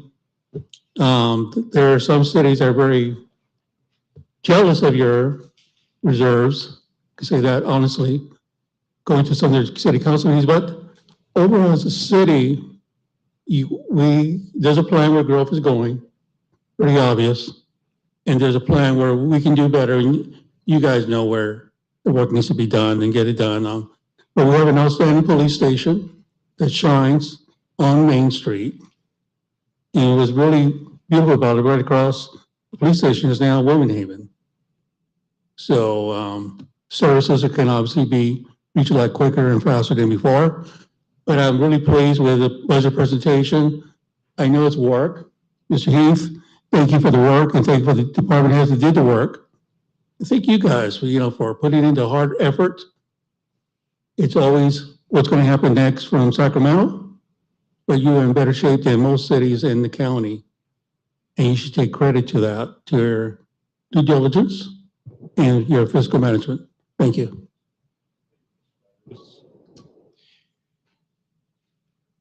I will continue with council. Marty?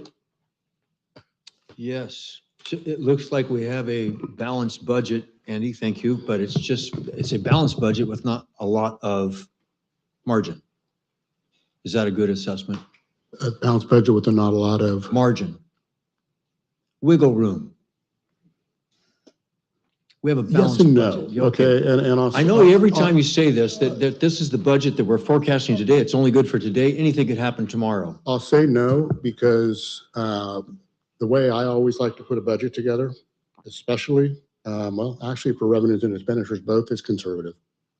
Okay, so I'm hopeful Yes. that the way we presented this budget, which has been completely transparent, where we have salary savings built in, we have revenue estimates on what we've given you. We know what revenue is capable of doing, but I don't want to go there, okay, because I don't want to get behind the eight ball. So hopefully, like we've seen in years past, you have a little bit of wiggle room upward, where if something were to transpire during the year, you have the flexibility to deal with it.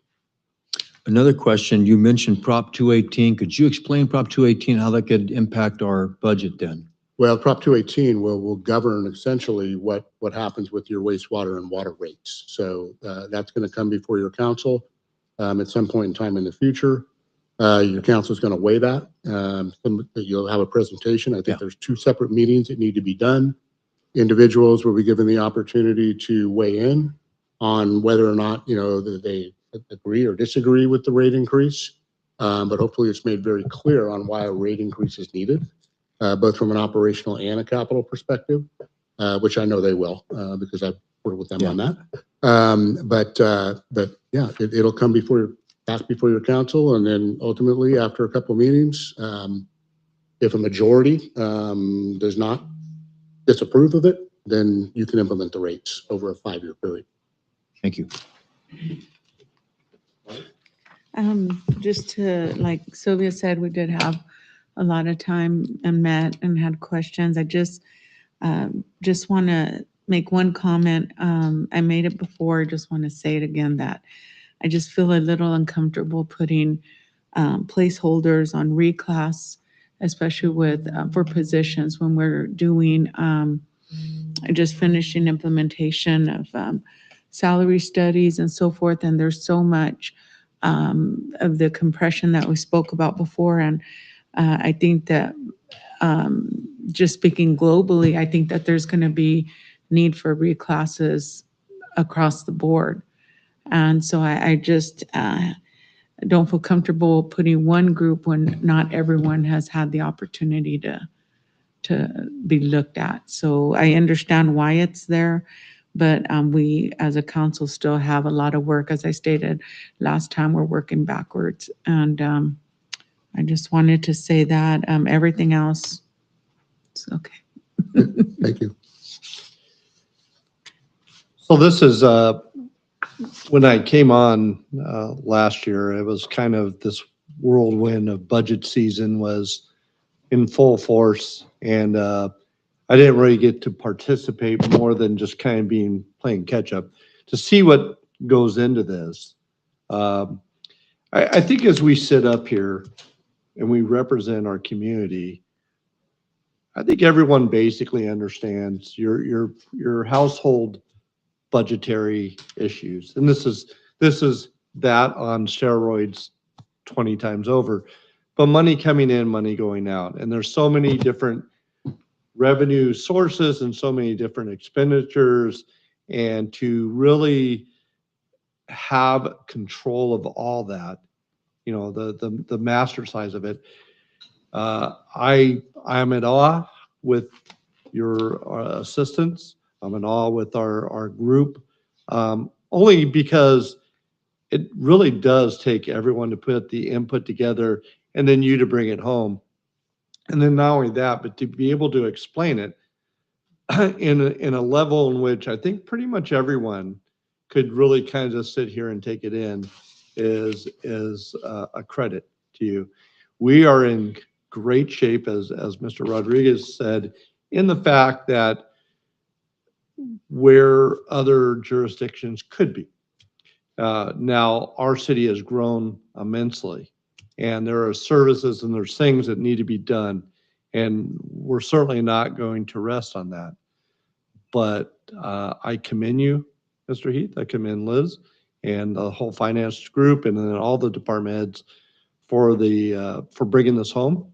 It is a real pleasure there. So thank you. Thank you. That being said, is there any? I would like to entertain a motion. Well, I would like to motion to approve the 2026-27 proposed budget. I will second.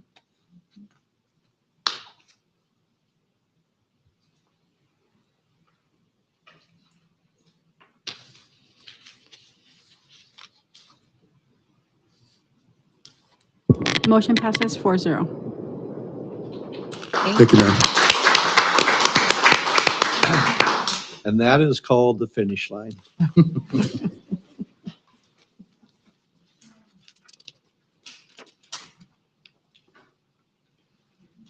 Excellent. Well, let's move on to item number 11. Our city clerk calling and giving the notice of the holding for general municipal election on Tuesday, November 3rd, 2026. Good evening, Honorable Mayor and council members. So this is a resolution for the upcoming City of El Centro General Municipal Election is to be scheduled November 2026 for the purpose of electing 2 council members, each for 4 terms, and the seats are now being held by Councilmember Carter and Mayor Crancho. To begin the election process for the upcoming general municipal election, it's necessary to adopt the resolution calling and giving notice of a general municipal election to be held at the City of El Centro on November 2026. So staff is asking the council to consider the adoption of the proposed resolution calling and giving notice of the holding of the general municipal election on Tuesday, November 3rd, 2026. Very good. Thank you, Norma. Sylvia, do you have any questions on this topic? No, not at all. Marty? No, thank you. Claudia? No. I do not have any questions, and I will go ahead and make a motion to accept for that resolution for the city council for calling a general municipal election to be held on Tuesday, November 3rd. I'll second.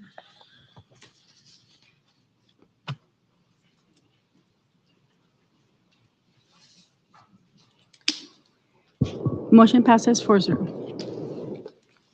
Very good. And item number 12, requesting the Board of Supervisors of the County of Imperial to consolidate the general municipal election to be held on November 3rd, 2026 with the statewide election. Norma? So this is another resolution requesting the Board of Supervisors for the Imperial County to consolidate a general municipal election with the statewide election to be held on November 3rd, 2026.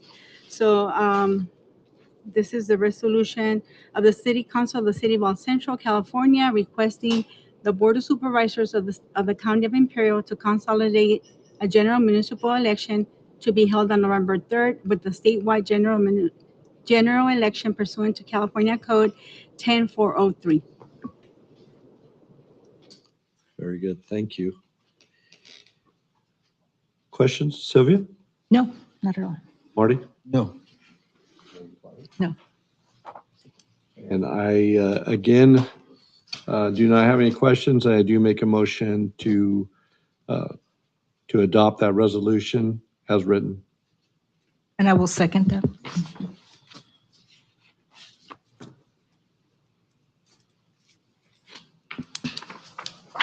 Motion passes 4-0. Very good.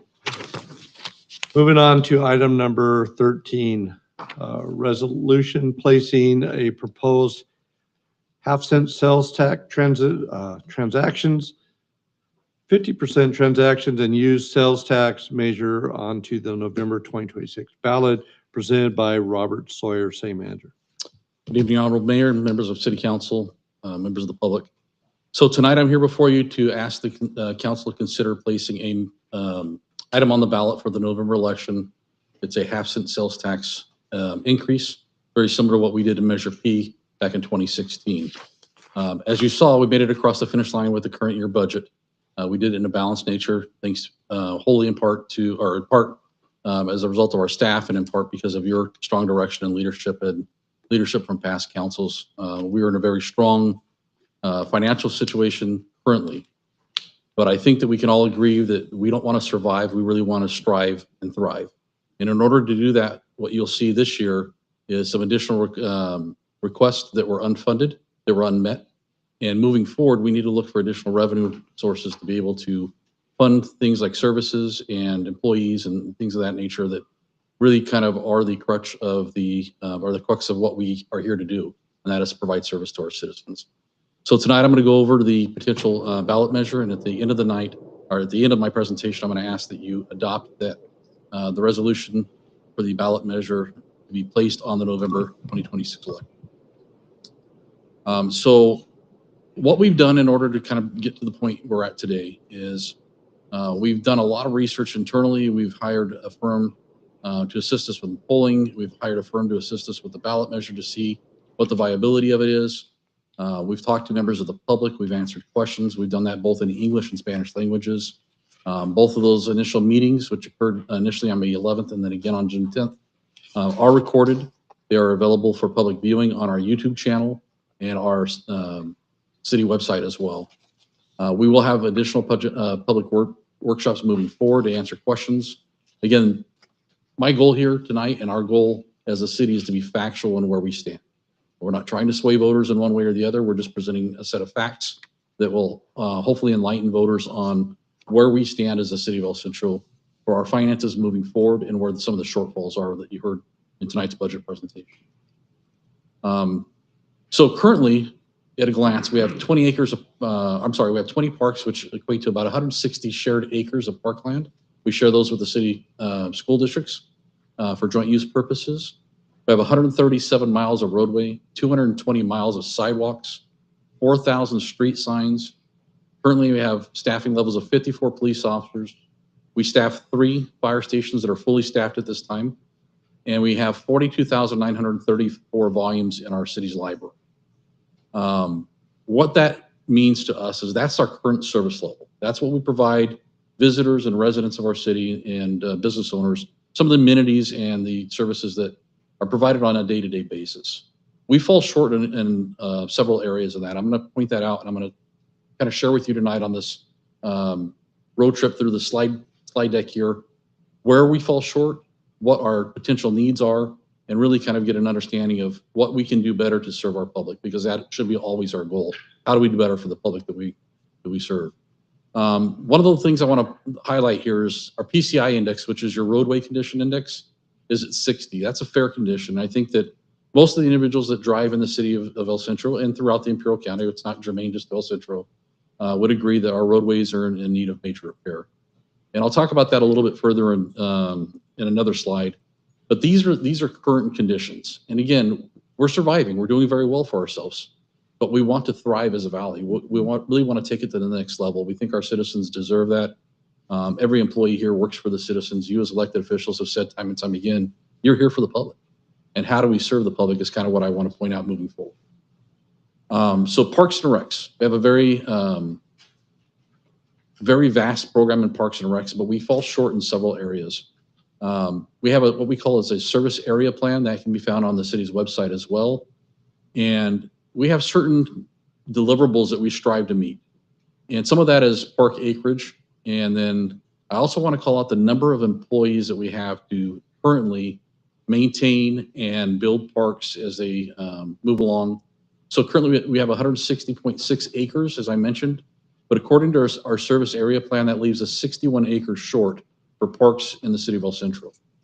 One of our planning goals was a future sports complex to be kind of the highlight of the valley.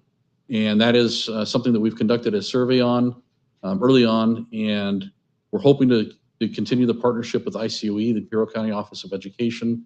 But that still leaves us a $26 million unfunded shortfall to be able to move forward with that.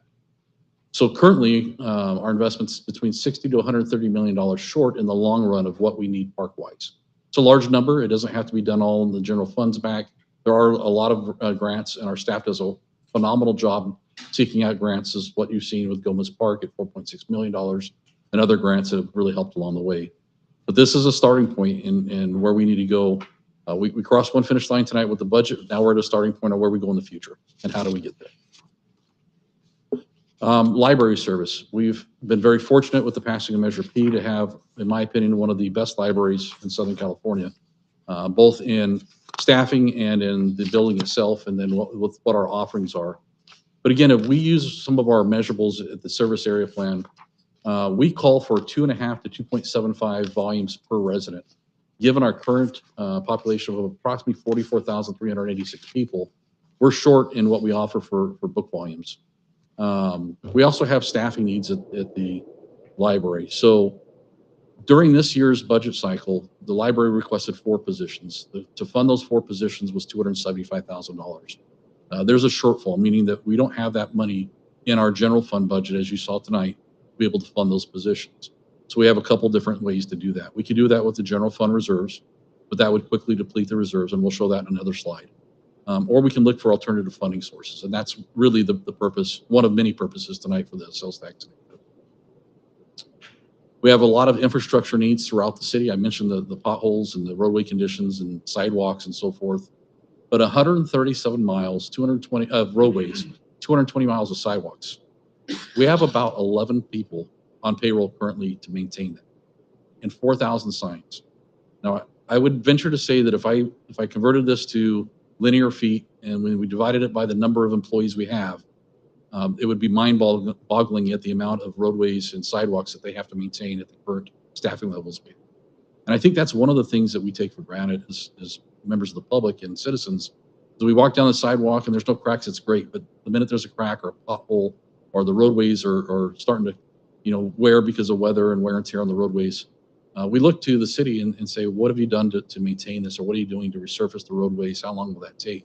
And while we've funded and have approved major roadway repairs in prior council meetings this calendar year, and we have a lot of projects ahead of us, we still have a PCI rating of 60, which is only fair. And I think that El Centro, as the shining star of the valley, really needs to do better. But again, we have to find alternate funding sources for that. Public safety is another major one. When we did polling, public safety and deliverables were one of the major concerns, along with parks and roadways. And so what you're going to notice tonight throughout this presentation is that we're talking about not just one area of the city. We're talking about the entire service, public service, whether it be public safety, parks, roadways, library, just a number of different things across the city's coffers that have to be funded in one way, shape, or another. Another note that I'll point out is if you paid attention to the Measure P division, you notice that about $6 million of your ongoing budget from Measure P is related to public safety costs. And that's largely in part because public safety is your biggest cost across any city, any county, anywhere in, at least in California, and I would venture to say the nation. But it's also one of the things that we can't live without. And so you look at public service levels at the police department. I've mentioned the 54 sworn. We have set a goal of 1.75 officers per 1,000. It is a lofty goal, but it's something that we believe that our citizens deserve. So at that goal right there, currently, as we stand today, we are 24 police officers shy of that goal. We are 11 civilian positions shy of that goal. Out of the requests for funding, the 18 positions that were requested, only 3 of those were police officers, and 4 of those were civilian staff. So we still see a shortfall that you'll see down there at the bottom of the public safety needs identified. Those are personnel that are requested or identified as future needs. When we switch over to the fire side, equally important is how fast we can get to calls for service. When a member of our community is in a time of need, whether it be for medical reasons or we have a structure fire or a number of the other services that our fire, EMS, and law enforcement provide, the amount of time it takes to get to that location is paramount for life-saving purposes. And I won't get into all the details. I'm sure the fire chief could talk for a long time about that. I'm not qualified as a fire chief, but I do know that the quicker you can get a police officer or a firefighter to the scene, the more chance you have of preventing additional injuries, preventing additional fire spread, and solving crimes. It's just simple math. So what you're going to see on the fire side is they have the National Fire Prevention Act benchmarks of 4 minutes for travel time. We do not meet that in any one of our zones, whether it be EMS or fire currently. And a lot of that is because what you see on the right side is 57% of the work is divided amongst Station 1. We have 3 fire stations in the city of El Centro.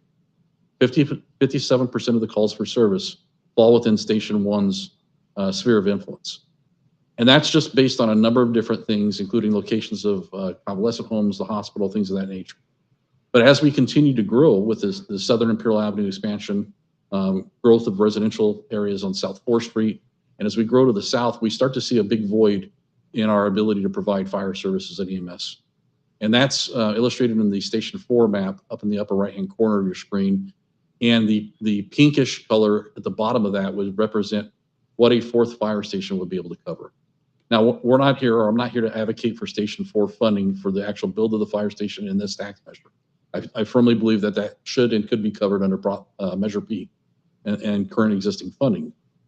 But if we built that today, we still have some very large hurdles to face, and that's we need 13 firefighters in various levels to be able to staff this 24 hours a day, 7 days a week, and provide services. That will not only reduce our travel times and our arrival times for EMS and fire service, it will also provide a big division of labor amongst the 4 fire stations. Later on, you're going to see, not tonight, but at a future date, you'll see a presentation from the fire department. I don't want to steal their thunder, but they've done a lot of work to really illustrate best practices and some of the needs for Station 4. I'm here tonight to talk to you solely about service providing. In order to provide services, even if it was built today, again, we need 13 firefighters. We need a new fire truck, and as you know, we just approved one, but this is an additional one at $1.6 million. And we need a squad for EMS calls in that area to the tune of about $250,000. We have to look for funding sources. My belief is that the sales tax measure would provide one of those funding sources for us to be able to move forward. Currently, just in public safety alone, we have a shortfall of 3.6, almost $3.7 million for staffing alone.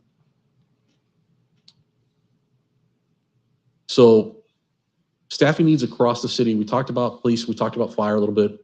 Library has 4 requests. They have 4 additional requests behind that. And that's not to mention what we need for public works to be able to maintain the 100+ miles of roadway, the 200+ miles of sidewalk, and the 4,000+ signs. We have needs in parks and recreation. As the parks programs grow, we need to grow staffing along with that, because right now we're stretched pretty thin. We also have needs in many other departments across the city that have not been addressed yet and have not been addressed in many years because of funding restrictions. So as we look forward, we're looking not just for police, fire, but for all city aspects in terms of library, public works, parks and recs. Finance will need additional people. Human resources has already identified the need for a risk management and so forth. So currently we have unfunded requests of about $1.2 million today. Some of that is part of the 3.4 million, I believe, on the prior slide, but not all of it. So the $3.6 million slide for public safety includes some of the 1.2 that was unfunded, but not all of it. So where are we at right now, and how would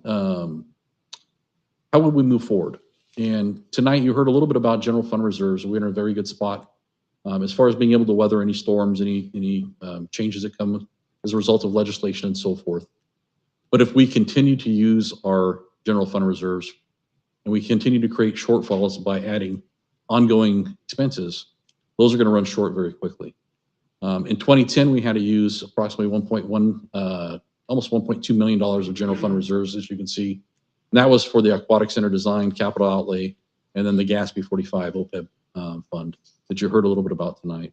In fiscal year 2016, we also saw a shortfall as it relates to some of the Crookshake landfill cleanup. For those of you that are around, that there was some cleanups that we were mandated to take on, and that had to come out of the reserves in part. And then in 2018 and 2019, we also reached into the reserves to really kind of fund a general fund shortfall. Most recently in 2019 to the tune of almost $2 million, 1.96. And then tonight you heard a presentation about ADA requirements. The state has hit every single city, every county with ADA requirements that are quite honestly very expensive, very costly to do. This year alone, I think we're at $1.06 million in ADA requirements that we're hoping to complete by the end of the year, with an additional almost $2 million that we're facing in subsequent years. And again, how do we fund that? If we keep going to the general fund reserve, we're going to run out of that money relatively quickly. And so I would argue that this council and prior councils has been very fiscally responsible. We need to continue to do so. And while grants are something that's great when they come around, they're usually one-time funds. They don't cover all the ongoing expenses. And so our staff is actively pursuing grants, but we need money for ongoing expenses such as salaries and programmatic programs at the different parks and recs, library and things like that that have ongoing costs associated. So tonight, what I'm here to ask you to do and to consider is to approve official ballot language that would authorize us to go out for a 0.5-cent sales tax increase. We estimate that will generate approximately $8.4 million in revenue in addition to what you've seen tonight. And that will cover a large portion of what our shortfalls are currently. And that would be used across many different aspects of the city, again, for many different departments, some for salaries, some for programs in the city, and other expenses as required. One thing I think it's very important for the taxpayers in our city to understand, this is a sales tax measure, it's not a property tax. And it's distinct in a couple different ways. One, that, and really foremost, that sales tax is applied to every single person that visits the city of El Centro and makes a purchase, not just our residents. So it is revenue that is derived from the income of people visiting Glamis during the winter season that come into El Centro and spend money there, either on hotels or purchases at local stores and so forth. It's spread equally across those members of the public that come from Yuma, San Diego, or pass through our county, as well as our cross-border traffic that we see a large influx of during the day. About 30,000 people a day come to the city of El Centro from across the border and spend money in one way, shape, or form. So to our residents, I would say that yes, this is a sales tax increase that affects them, but it's equal in terms of how it's applied. It's applied to everybody that spends money that's taxable through sales tax in the city of El Centro, not just something that our residents alone bear. And I think that's an important distinction versus property tax, which is a tax placed on a single property owned by a resident. So this treats everybody equitably across the board. If you're spending money in the city of El Centro, it's important to know that. Likewise, even if we were successful in implementing this sales tax ballot tonight, and it was approved by voters in November, we still are very, very, what I'm looking for here. We're not pricing ourselves out of the market. Our sales tax rate is going to be equivalent, if not cheaper, than some of our neighboring cities. So it's not something that's going to be a shock to the system. We will not have the highest sales tax rate in the county. We will still be a very affordable place to live, shop, and to visit. So I think that's very important to know. So what a yes vote means in November, if this is approved tonight to go on the ballot, is that the $8.4 million approximately of general fund, measure, whatever that it's going to be titled, funds creates, is available for a number of different things across the city. It'll assist with city essential functions. It'll address a lot of our infrastructure shortfalls. It'll address some of our staffing needs.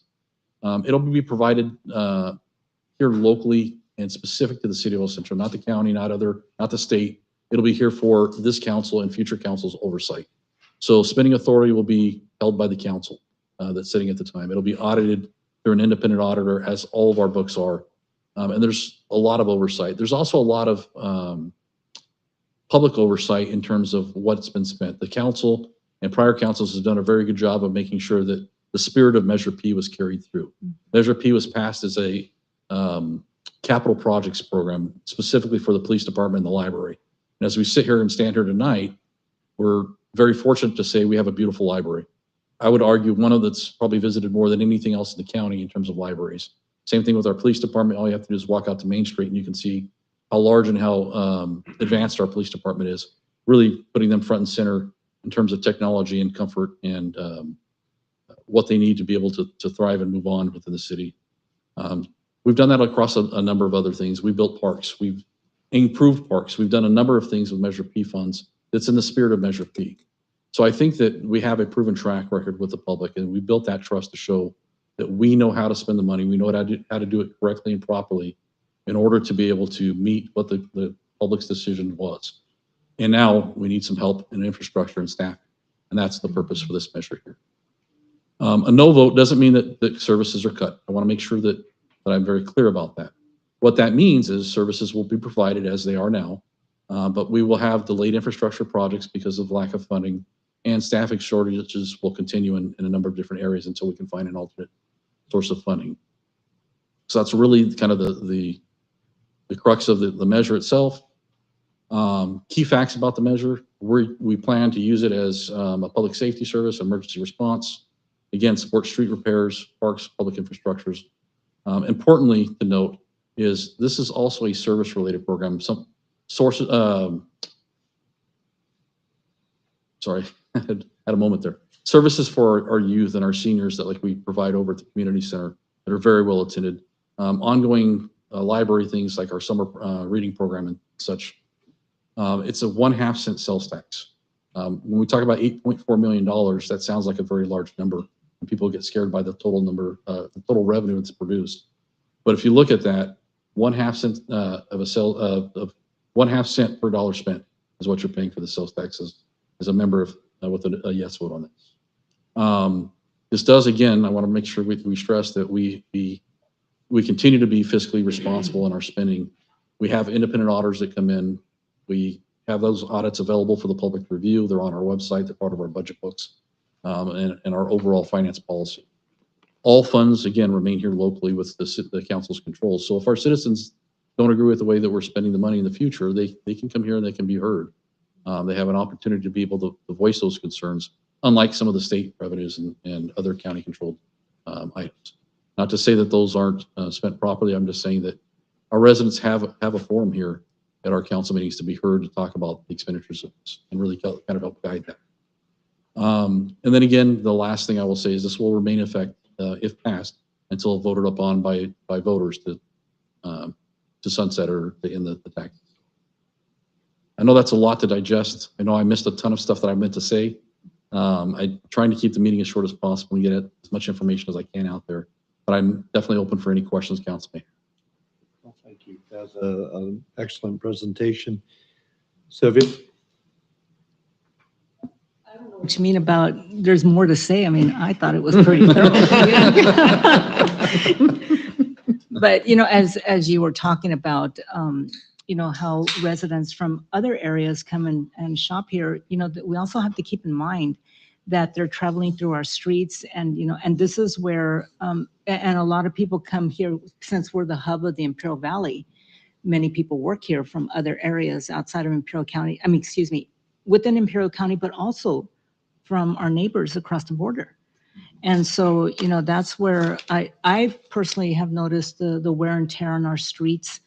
That Imperial Avenue was, I remember when it was resurfaced and it was so smooth, but now it's like, oh my gosh, so it's like the bumps that we hit along the roads are, not only wear and tear to our streets, but think about our own personal vehicles as well.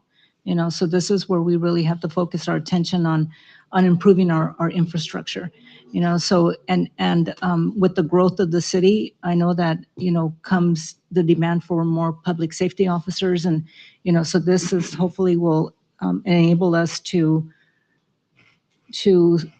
and I don't want to steal Chief's thunder either, but maybe bring in another fire station, and also to give our residents peace of mind, that if something were to happen, we have a quicker response time, to aid them, So again, thank you for a very thorough presentation. I was really impressed with your slides, This is like, and Part of that's it's like- in part because of Mario and Amelia. They stepped in and pinch hitted for me today. They Yeah, did a well, phenomenal job, it's just as like, well but- as our staff that but was you answering have my the- emails all day today. Yeah, so it's, so it was a team effort, Definitely so, was. yeah. So, let's just be optimistic and hope and pray that that it is a successful measure. So. Yes, thank you, Mr. City Manager. That was a great presentation. I want to echo what Councilmember Sylvia is saying about a lot of folks come across the border and they don't just stop in Calexico and shop, they come here and shop. So this is spread across a huge base, a small tax across a huge base. There's people that work in El Centro that don't live in El Centro, then shop here. So again, this is spread across a huge base, a small tax on a huge base.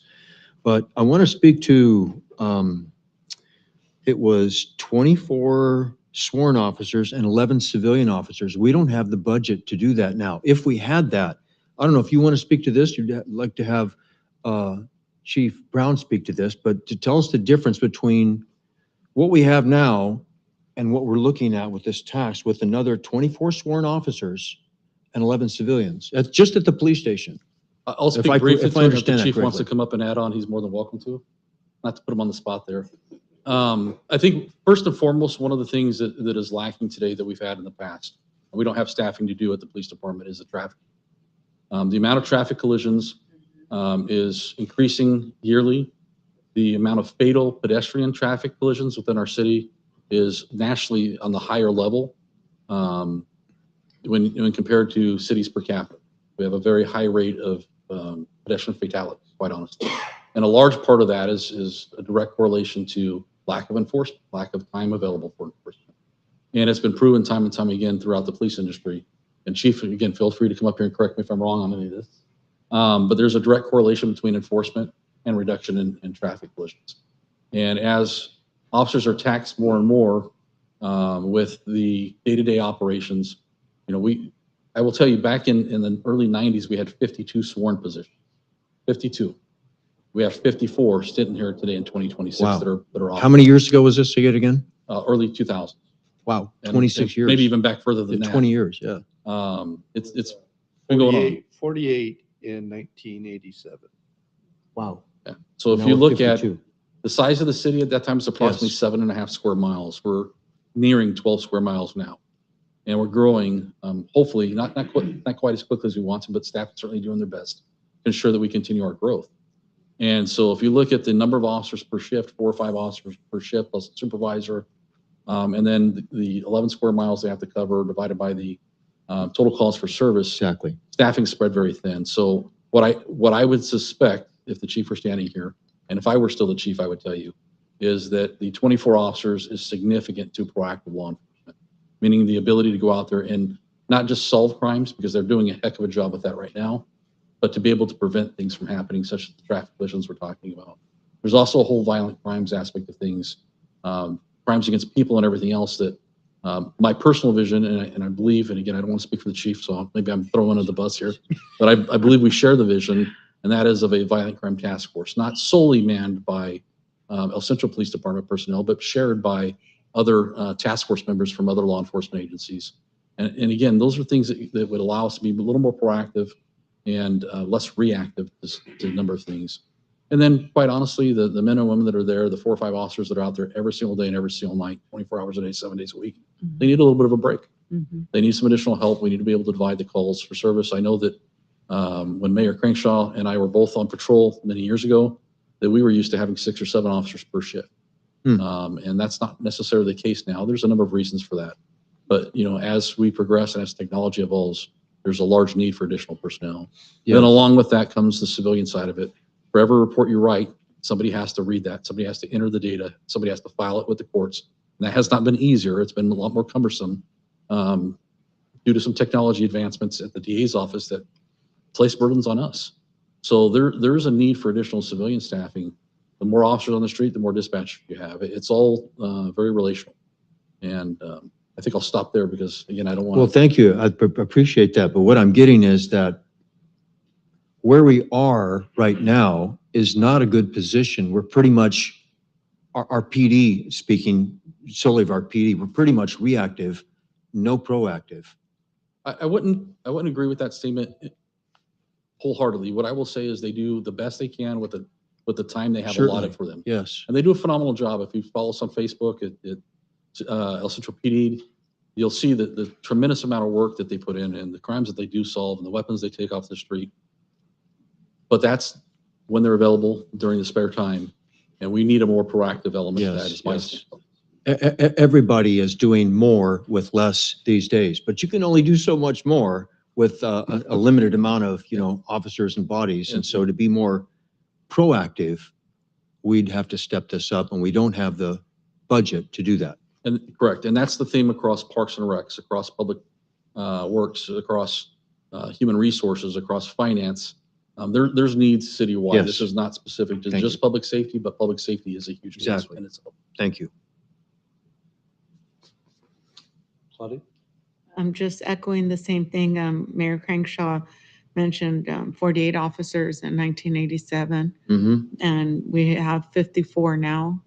Only 6 more officers since 1987, and that's just police. And we're looking at the fire station. The city's grown, and to be able to do a 4th fire station south of Interstate 8 would assist with. We have housing development going in. We have all the homes that are on the other side of 8. And if there were some type of disaster or something, we would have fire and EMTs on that side to be able to assist them over there. It's necessary. I mean, this is really necessary because being able to have the city grow at the rate that it has, not just have the fire department that we're looking at, the police, but also, like you mentioned right now, the other departments. More staff improves our customer service, our turnaround time for requests, for permits, for assistance. Its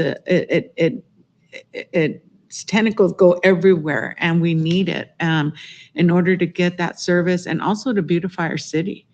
We need to increase our staff in public works, and so forth, because our staff does a great job in providing entertainment to families and so forth, to children and all that.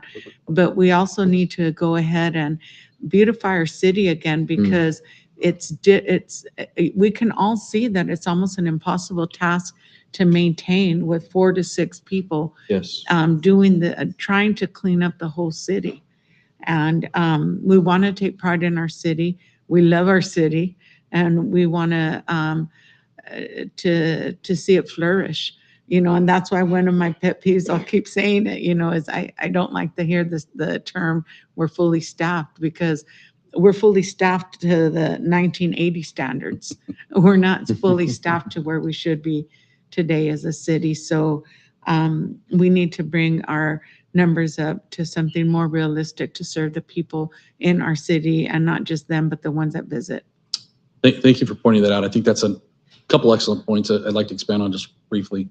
When we say we're fully staffed, we mean what's authorized by the budget, right? Not what our needs are. Exactly. We have, that was my hope tonight, is to kind of show what a portion of our needs are within the city. Now, there's going to have to be a lot of work done by department heads, myself, and Human Resources to really kind of go over, if this measure passes, what are our true needs? Not just the desires. We have to meet the needs first. Right. And then we can look at expanding services. But I'm very confident with the influx of $8 million, we will be able to provide a number of resources that we can't currently, and better services than we do now. Yes. And I want to point out, I drive into work every single day, and I look at and I notice things like weeds growing up between the curb and the sidewalks. I know that the mayor and I have taken many drives, and I've got many calls from several of you as well. And I want to point out, when those calls come in, it's not for a lack of care by our current staffing, but just as it relates to roadways, 6 employees for almost the last 30 years with no increase. 6 employees to cover 100 miles of roadway, 200 miles of sidewalk. In addition to that, they're the ones that go out and assist our community relations unit and our code enforcement when it comes time to clean up encampments and things of that nature. And we get a lot of requests from the public to clean those up, and we'd like to do it in a more timely fashion. But again, it takes staffing, it takes equipment, it takes people available to do so.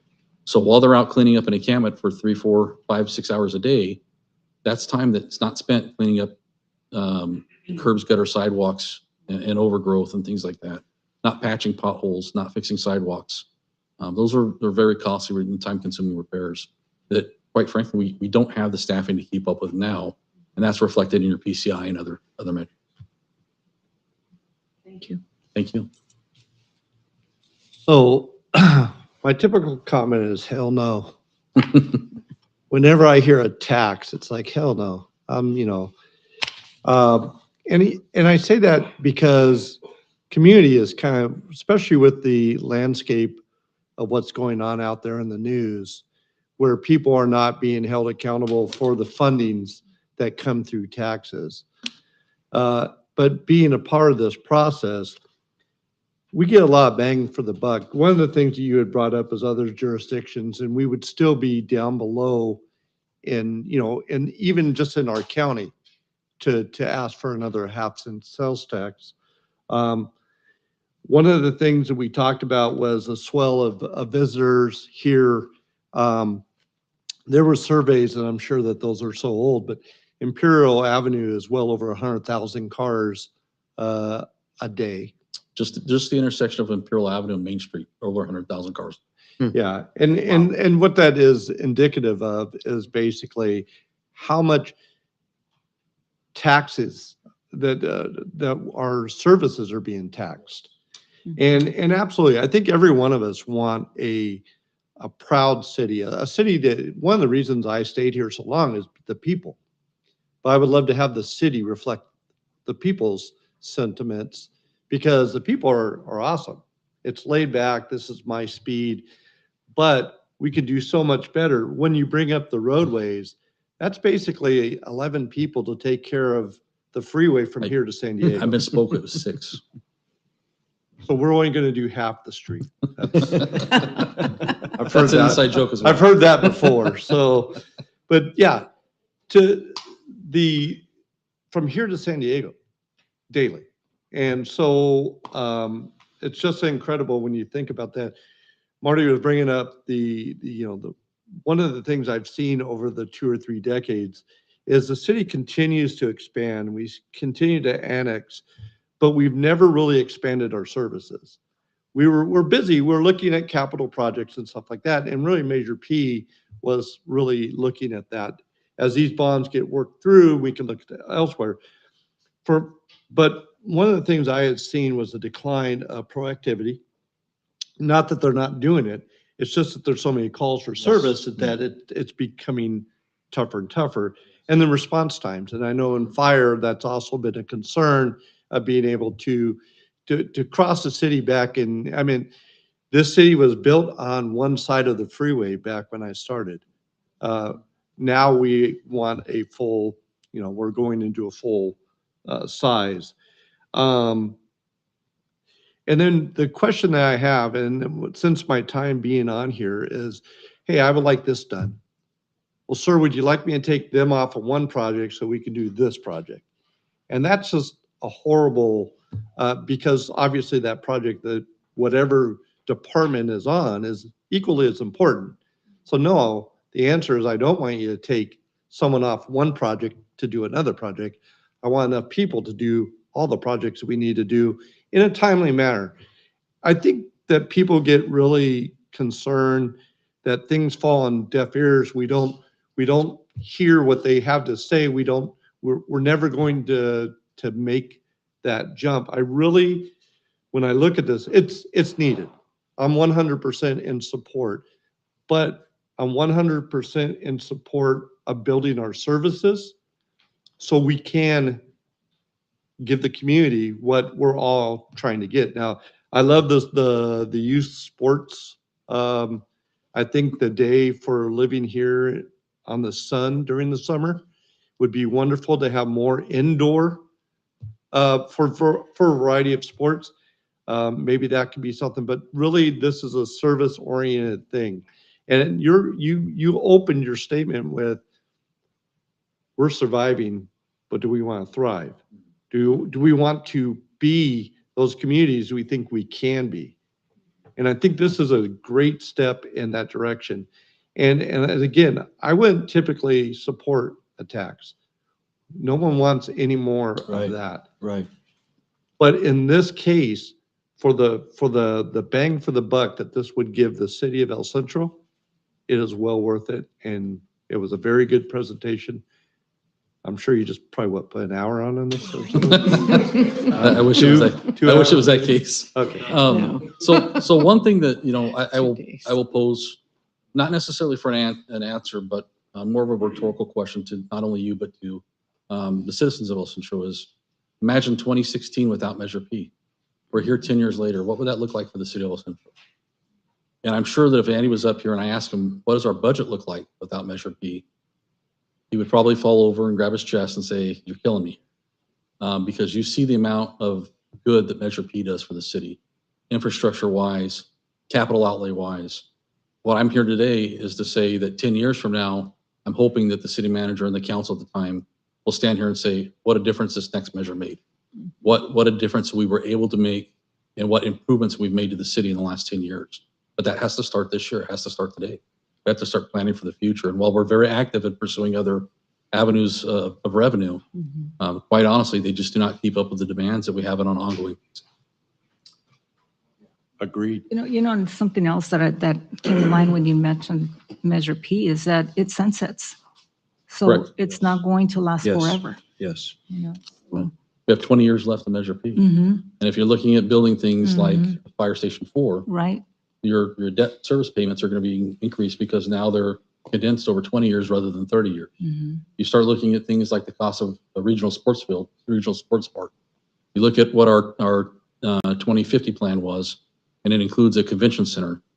Even today, you don't have that money to build that. But those are things that are still viable. Yes. And I've talked to a number of residents, I've talked to a number of you, and I pointed out, look to the north of us. We have the same climate that Palm Springs, Indio, Coachella Valley, and all of them have. They have a professional hockey team there with an indoor arena that they not only pack whenever hockey games are there, they made it to the semifinals, props to them for that, but they also pack it with people going to concerts and things of that nature. There is a lot of potential here in the city of El Centro and within the Imperial County. We need to start today to realize what that potential can be in the next 10 years and be able to thrive that way. And that's my goal for this, and that's why I bring it to you tonight. Mr. Mayor, if I may, I just want to echo Mike's words. I have voted against a lot of sales tax measures in my life. And who wants to vote for more taxes? Nobody wants to do that. But if we want to continue to be understaffed in the PD and police, and we understaffed in fire, understaffed in public works, and let our roads deteriorate, and just our city is going to deteriorate, it would not be a responsible thing to do to allow that direction to continue. So that's why, in this case, this is a small tax over a broad base that's very going to be, almost indiscriminate. I mean, it's not going to cost a lot of money to a lot of people. And so I'm very much in favor of this. I want to echo the same thing that Mike said, that who wants to vote for another tax? But this is something that we would be negligent if we didn't look for the future. And just like you said, Robert, we have to invest now for the future, or we won't have one. So I want to thank you for, again, your good work and then putting all this together for everybody to see. This is not luxury. This is just growth. And that if we don't keep up with it, we will be, we're behind now, we'll get further behind and we'll be in trouble soon. Thank you. Well, I would like to make a motion to accept this resolution as written. No, I will second that, please.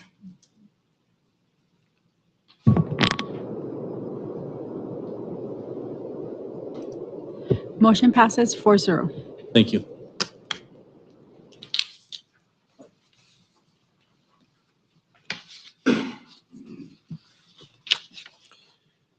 All right, moving on to item number 14. Discussion and any necessary action regarding the resolution authorization, city staff to submit an application for active transportation program, cycle 8. Angel Hernandez.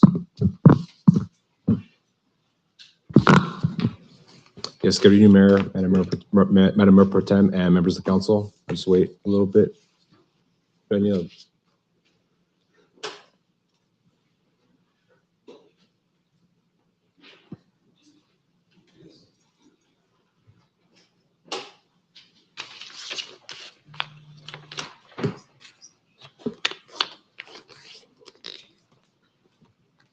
Yeah, I don't have access from here for that. Sorry.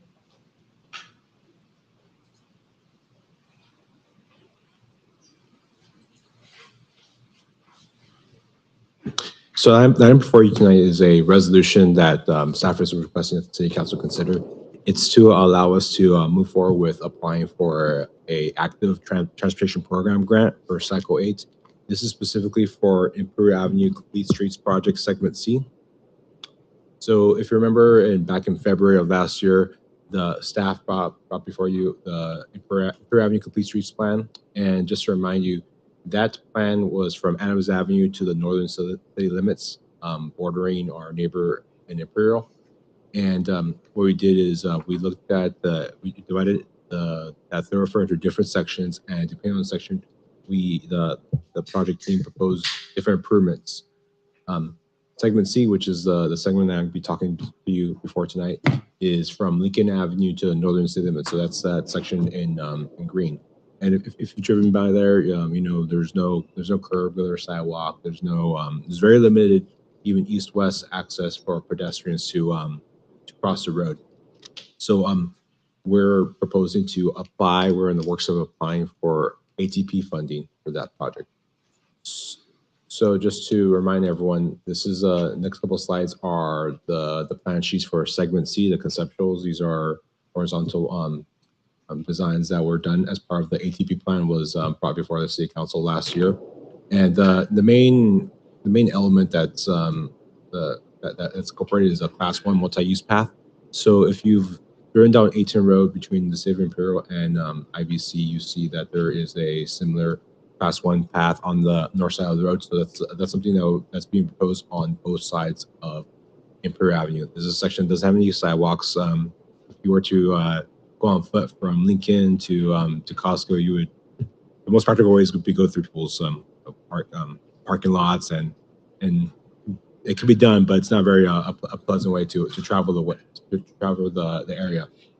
Another thing that we're proposing that was in the design was adding new intersection, new traffic signals at Lincoln and El Dorado. And the purpose of that is to limit the distance that people have to walk to cross Imperial Avenue. Right now, there's very limited crossings, especially the section between Villa and Pico. It's quite a distance that you would have to go up north or south on the road to cross the road. So those two new intersections are one way to address that concern.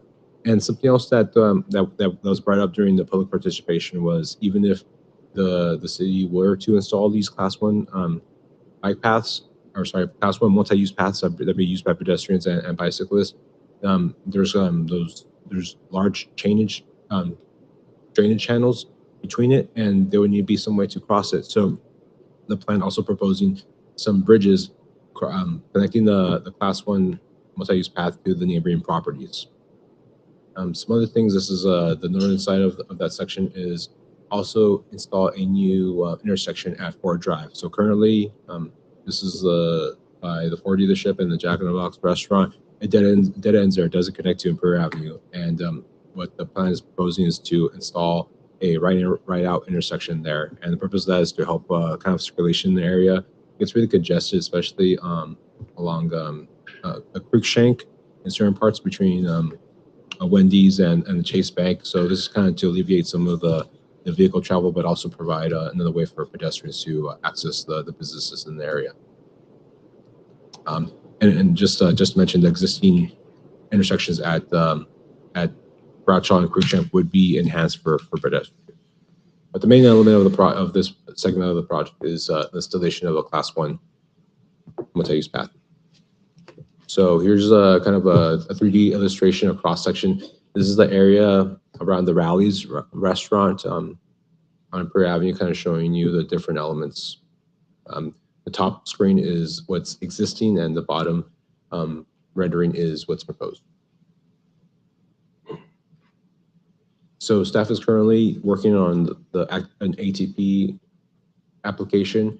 This is a rather large grant program that the state runs to fund projects for active modes of transportation projects, be it biking, walking. They also fund planning documents and also public education.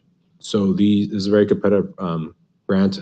Each application is scored, and depending on the community, the potential to increase users, public participation, and safety, they get assigned a score. Just for the last cycle 7, 2 years ago, we had 277 applications. The lowest score that was awarded, that statewide component, was 95.700. It's very competitive, and unfortunately, kind of the funding gets smaller and smaller every year. And a portion of the way that the city and other applicants get additional funds is by contributing leverage funds, basically a city contribution for the project. So we've had construction estimates that were done for just segment C, and they came out to 25.6 million. Staff is proposing 1.9 million from Measure D as the city's local contribution, which would garner 2 additional points as part of the grant proposal.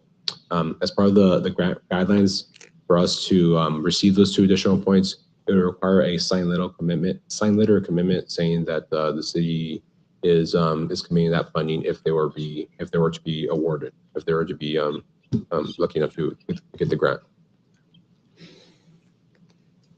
So the next steps, the application is due next week. We're in the process of finishing it up.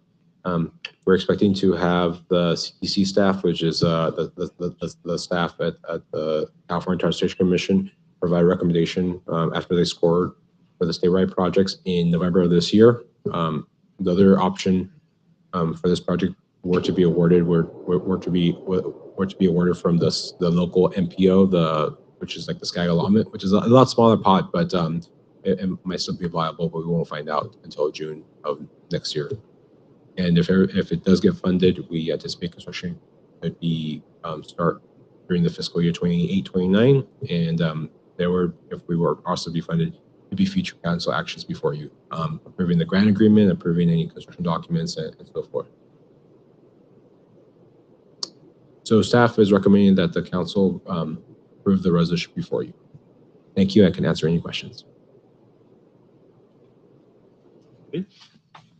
You know, Angel, I was just wondering, the commitment that you would have to make in terms of the funding. Is that something that's been discussed with finance, and was it something that we planned for? Yes. So we worked with the public director regarding allocating that funding, and it's my understanding that funding is usually used for other ATP projects that the city has done. Abraham could explain more. Hi. Thank you. Good evening, Abraham. Oh, you know me. Good evening. I don't know, Mayor and council members, apologize. I was looking at another project here as we speak. Sorry.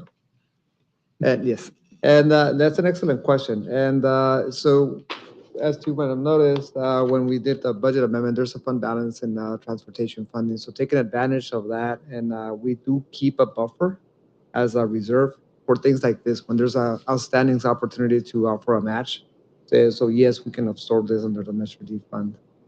I just wanted to, because it is a significant amount of money, but I just wanted to make sure that it was planned for, before we commit to it. So, yes, we can support that. Okay. But, aside from that, I know that I was involved when they were doing the study and all of the, the outreach to the residents, so, the complete street plan would be, just as those renderings that you presented to us, so I know that this is going to take time and money, so it's like, so, it's got to, we've got to make that portion of Imperial Avenue more pedestrian friendly because it looks like a highway, and it really is a vital part of our thoroughfare, you know, and it's the main thoroughfare through El Centro. So, you know, we've got to do something to make it more pedestrian safe and friendly. Thank you, Angel. No questions, thank you. Just agree with Sylvia about the pedestrian friendly. I think it's important, especially in that area. And along the lines with Sylvia's question is no hidden costs. Because that is a lot of money. And then to get us over that, we're going to be doing and it's Major D, is that what I saw on it? Yes, that's right.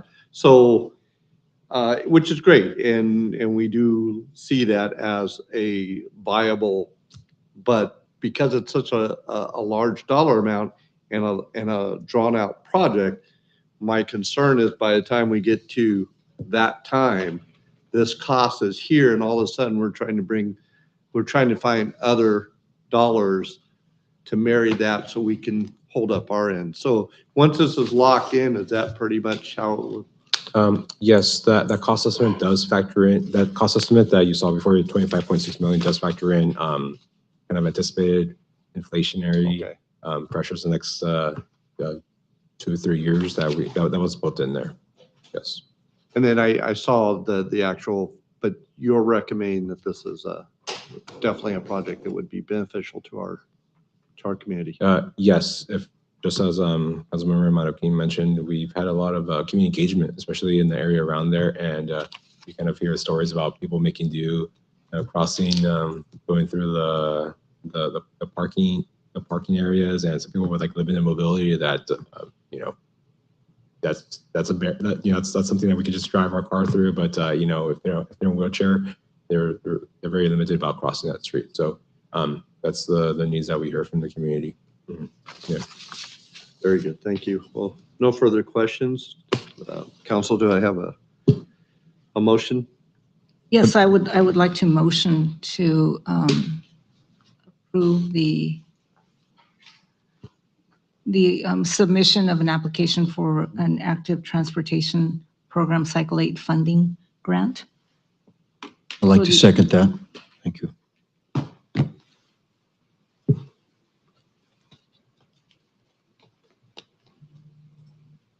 Motion passes 4-0. Thank you, appreciate it. Thank you, Angel.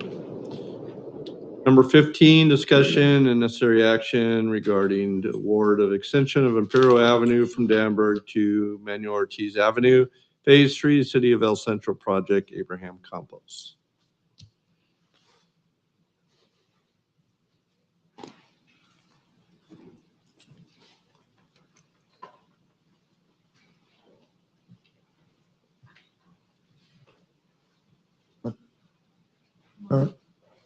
Mario, can you help Abraham?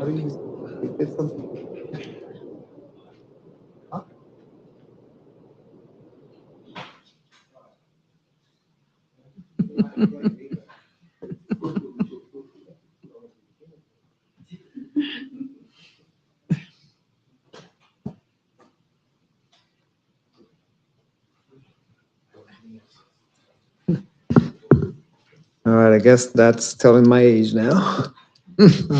All right, good evening, Honorable Mayor and council members. We're here tonight is to go into the next exciting phase of Imperial Avenue. We've discussed the growth going southbound, and this is just the next natural step. Over the last few years, we built that interchange at Imperial and I-8, and we did phases 1 and 2 of Imperial Avenue extension, which got us to where we're at right now on Dannenberg Drive.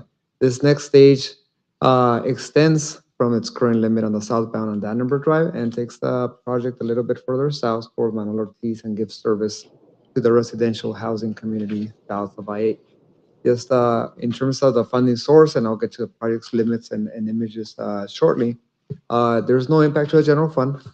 When we talk about transportation funding, we're always looking for grants. In this case, we do have STBG funding, which is a federal grant, so it's just a federal project. and we're matching with street impact fees.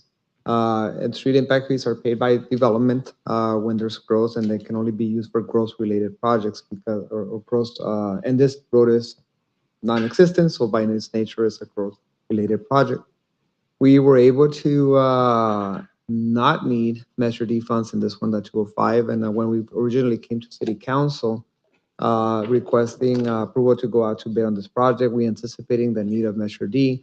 However, the bids came more favorable, and we reduced that need for Measure D, and we're using only street impact fees for this project. The total project fund is, or the total budget or requested budget here is $2,524,780.25. Just to go back to the limits, as I mentioned earlier, this is the extension of Imperial Avenue, and it's right south of Dannenberg towards Manuel Ortiz. For reference, if you're not familiar with this community, Imperial Avenue already exists between Valley View and Manuel Ortiz. It was built by the housing development, but it's kind of sat there kind of empty. Now it'll get some life as we extend it and connect it to Imperial Avenue to the north.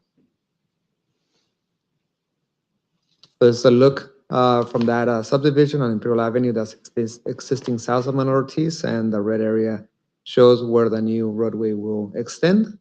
And just to give you an idea, going back to those themes of being able to walk, we are actually adding a meandering sidewalk along the east side of Imperial Avenue intersection to connect the northern side of Dannenberg, which is more commercial, towards a more residential side of the south of that location.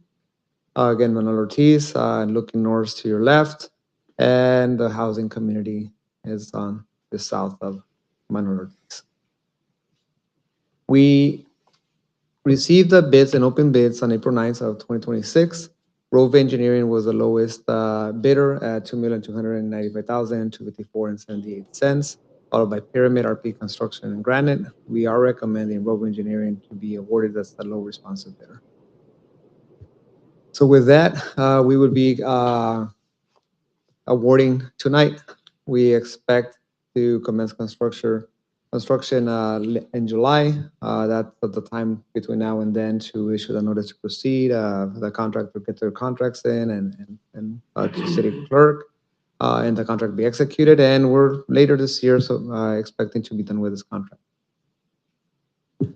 So with that, I'm looking for a resolution to adopt resolution of City Council of the City of El Centro awarding the bid and authorizing the execution of contract for STBL 5169-063 Imperial Avenue Extension Phase 3 from Dannenberg Drive to Manuel Ortiz Avenue. And any questions? It's just a comment. I think you took the Evelyn Wood speed reading course at one time in your life. You know? You even sound like you lost interest as Too many projects. But it's a very exciting project for the community, and I couldn't be happier to be proposing this tonight. Abraham, you make me laugh. You know, so I mean, okay, all kidding aside, now I would like to motion to approve the award for the extension of Imperial Avenue to Manuel Ortiz Avenue to Rove Engineering. Alex, and I'll second.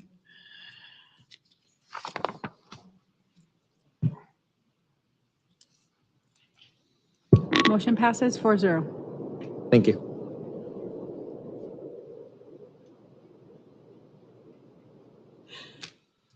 All right. Well, that takes us up into our council reports. And so, Sylvia? I'll make it short, sweet, and to the point. You know, this past period since our last meeting, I've just had many work, personal, and family commitments. But I do have to say that last night we had our Cal Cities division meeting, and again, a very it's really nice to gather with our colleagues from throughout the county. It was intended to be a joint meeting with Riverside County, specifically more councils from the Coachella Valley.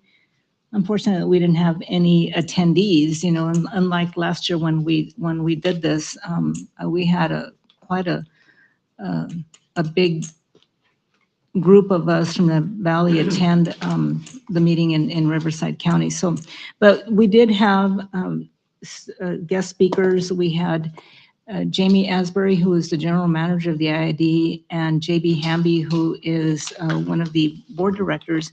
But we had a very interesting conversation about the current state and the future of one of the most critical resources here in Imperial County, which is our water. And so, you know, they also spoke about many of the different programs that that they have for residents in terms of, you know, cost savings for their energy bills, and even some of the programs that they have for local schools and for even some of the municipalities. They have a grant, you know, to help with lighting, you know. So that is something that I think maybe we should look into, because I know that Stark Field is one of the prospective, you know, areas that we would like to put new lighting in that really needs it, you know. So, but, you know, it was a very interesting presentation. JB, my gosh, he knows the history of the water here in the IID from like the top of his head. It's really interesting to listen to him speak, and impressive, because, you know, it's just like it's all up here. It's like, wow.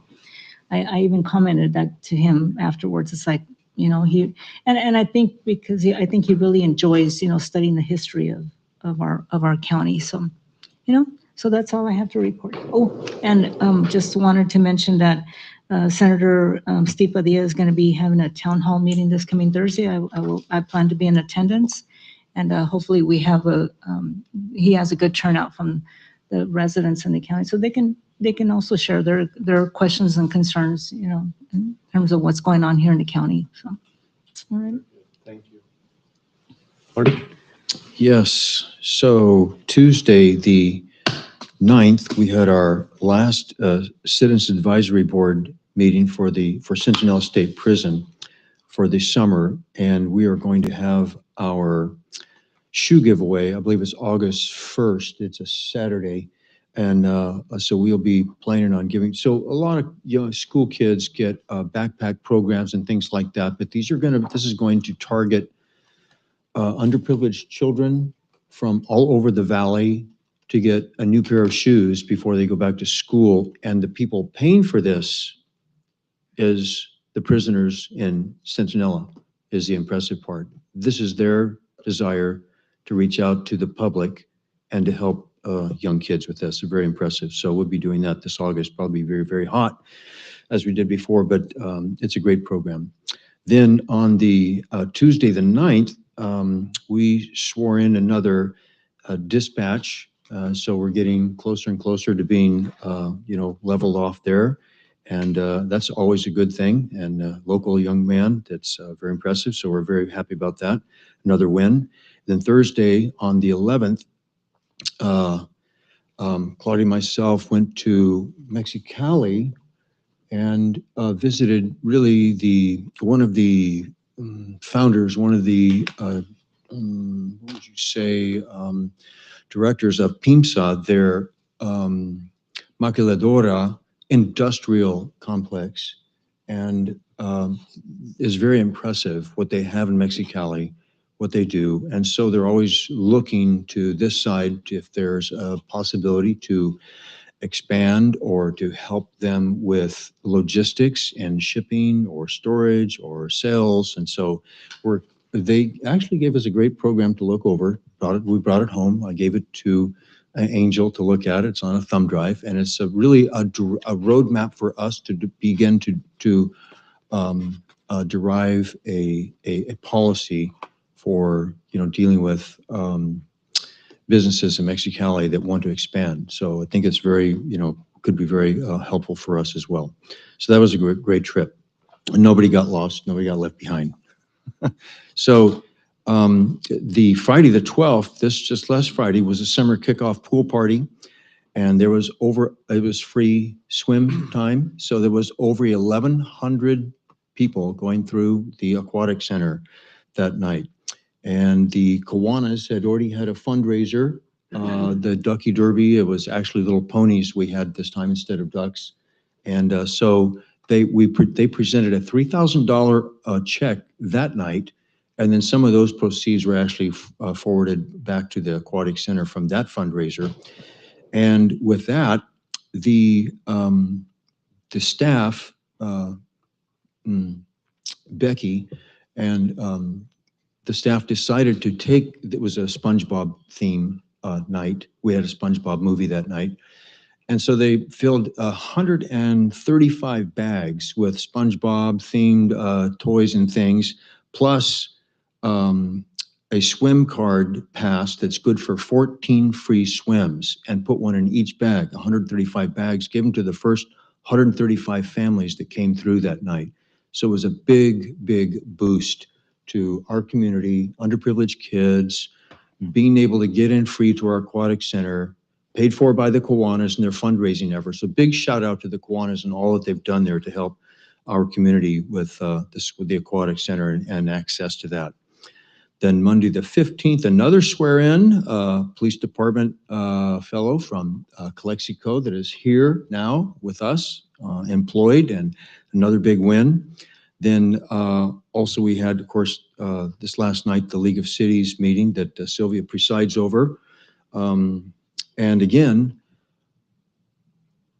what I asked a couple of questions at the end of JB Hamby's presentation, what I'm trying to draw out from him. There's upper states, there's upper basin states and lower basin states. I believe there's 7 states altogether dependent or that use part of the Colorado River. We have, Imperial Valley has the strongest rights anywhere on the river, but rights to water don't help if there's not enough water. Our lakes, Lake Mead, Lake Powell, are at 20 to 25% of what they should be. In other words, now, you know, JB Hamby's a great guy, nice guy, but and he doesn't want to use alarming language. But the fact is, we're facing a severe drought. I've been tracking this for a while myself. We are accustomed to getting 9 million acre feet from the Colorado River just to Imperial Valley itself, not mentioning Mexico or Arizona or Colorado, all the other states, 9 million acre feet. This year, we're expected to get 3.5 million acre feet. 7 out of 10 jobs in our communities and our entire valley are ag-related. We are 100% dependent on the Colorado River for our water. So this is a big issue. And you can only conserve so much water in agriculture before you go broke, before you can't afford to grow crops. So I'm saying this really is something that we're not talking about, that we should be talking about. And it's not just about conservation, but we need to be concerned about this drought and dealing with it. And by the way, this is just, I knew this before I asked the question, but that the upper basin states of the Colorado River have conserved 0. They don't feel like they have to conserve any water for anybody downstream from them. And the only place that this can be adjudicated, let's say you get the government involved and want to take, these people to court or something, is the Supreme Court level. That's the only place this can be adjudicated. So we need to be working together with the IID, these other states, and have people, very serious people working together with what we're all facing, and that is a huge lack of water. So not that means we need to stop watering our lawns or our trees, especially like we did before and caused a lot of damage. That's not what I'm saying. I'm just saying that overall we're facing a very serious problem with our water that we're 100% dependent on. So something to, I would say, pray about and to think about, to take to other people, take to other groups. And then, of course, Jamie Asbury talked about power, and that the IID, with the funds that they have collected and are planning to spend $3 to $4 billion on infrastructure improvements. So that is, going a long way in securing, what we have as power and our own IID. So that was very encouraging. Then this morning, we had a ribbon cutting, Cordova Corporation, which is an engineering and oh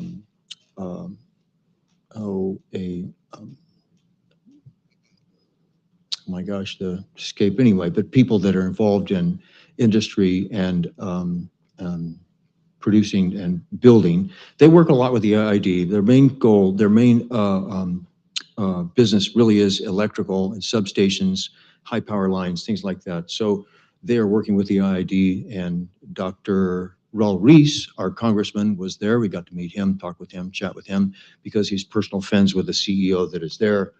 And that was a good connection to make as well. So that is my report also. Thank you.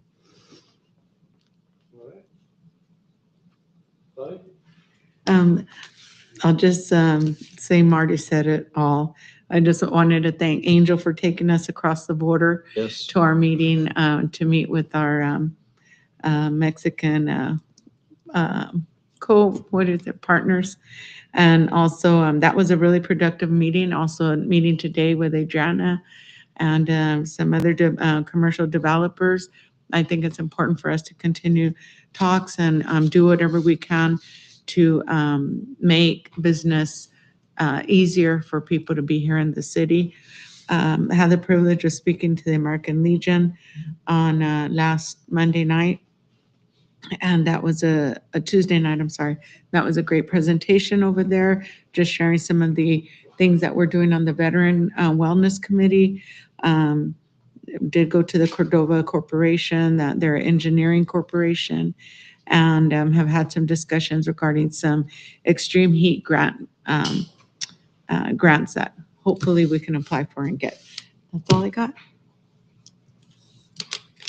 Well, I wanted to tell you a story about the water, but Marty took it all, so. No, I've gone to some of the other items and the locations where the fellow council has gone to. Again, this month, I just want to say thank you, as I always do, to everyone. These are the months that are for parks and for a lot is really got busy. Finance, I think that Liz, you may be able to exhale here at least tonight, and then, we're already going to be.